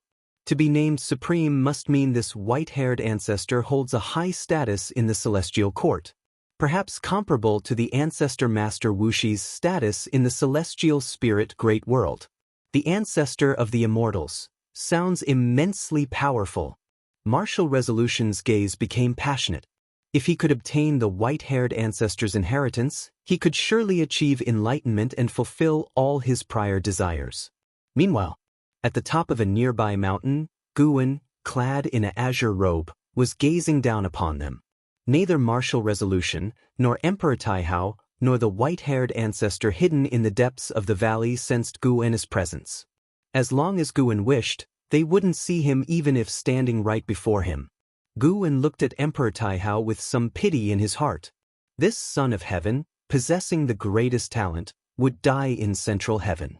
An Xian and the Sin sensed the immortal emperor's eye that originated from Emperor Taihao's immortal emperor's eye. The celestial emperor helped him restore the power of the immortal emperor's eye, allowing him to absorb mana from every living being to grow stronger. Later, he would engage in a decisive battle with Emperor Taihao in this realm. Before that, he needed to become the most wicked being so that Emperor Taihao could become the savior. For Emperor Taihao, this was a dead end. His only chance of survival was defeating Emperor Taihao, to once again be the most qualified son of heaven to succeed the celestial emperor. It was a very tragic path, gambling on the fact that the celestial emperor wasn't deceiving him. In truth, Emperor Taihao didn't trust the celestial emperor, hence he wished to enjoy his last moments. Guwen turned to look towards the valley. He saw the white-haired ancestor sitting under a peach tree, playing the zither, yet no sound emanated. The first time seeing the white-haired ancestor was at the endless Tao mountain, where Guwen went to listen to the Tao. Now meeting the white-haired ancestor again, Guwen felt a different sentiment in his heart. After several 100 million years, the white-haired ancestor was still at the late-stage Taoist Great Luo Immortal realm in cultivation. This was the true situation of immortal cultivation. Seeing her increased Guwen's appreciation for what he currently possessed. Having cultivated to this realm, is escape still impossible? Celestial Tao Venerable. Guwen thought to himself, observing how the white-haired ancestor had become embroiled in the struggle between Emperor Taihao and the celestial emperor. The white-haired ancestor chose to support Emperor Taihao solely because Emperor Taihao's master was her granddisciple. Over the long years, Emperor Taihao's master had already fallen into chaos, yet this sentiment remained. Unfortunately, the white-haired ancestor would never have imagined that the so-called Emperor Taihao was actually the true body of the celestial emperor. It's not just her, all immortal gods in the celestial court wouldn't imagine. Every time the celestial emperor changes identity, he leaves no traces. Those immortal gods who knew the truth no longer exist. Guwen came this time intending to assist Martial Resolution. Since the white-haired ancestor was destined to die, he chose to strengthen his old friend. According to the original fate, Martial Resolution did not earn the white-haired ancestor's trust. Instead, it was Emperor Taihao who stayed.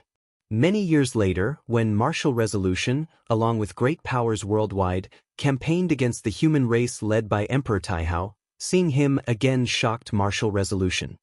He never expected such a close friend would tread such an intensely wicked path.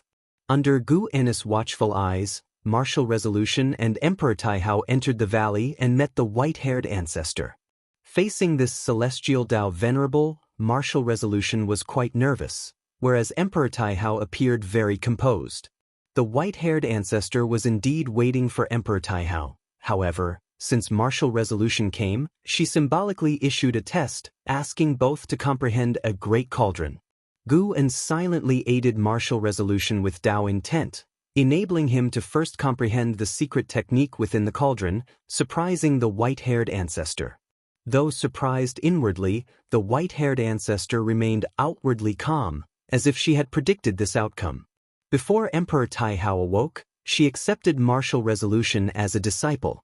The process was clean and swift, making martial resolution believe the legends were indeed true. He was immensely excited and immediately bowed to the white-haired ancestor. After a long while, Emperor Taihao also awakened. He successfully comprehended the secret technique, but upon learning martial resolution had achieved enlightenment quicker, he was shocked. He gave martial resolution a deep look. His astonishment surpassed even that of the white-haired ancestor. So the talent of a mortal spirit can surpass that of the Son of Heaven? Thus, martial resolution and Emperor Taihao both apprenticed under the white-haired ancestor to henceforth cultivate supreme Dao technique in this valley. The white-haired ancestor watched martial resolution, engrossed in discussion with Emperor Taihao, feeling a mix of emotions. She merely sought to wait for Emperor Taihao, unexpectedly encountering such a prodigy. His talent was average, but deep within his soul lay a peculiar true meaning of the great Dao. Coupled with his incredible comprehension, after her initial shock, the white-haired ancestor suddenly had an idea. If you find any errors, ads pop up, ads redirect, broken links, non-standard content, etc., please let us know reports so we can fix it as soon as possible.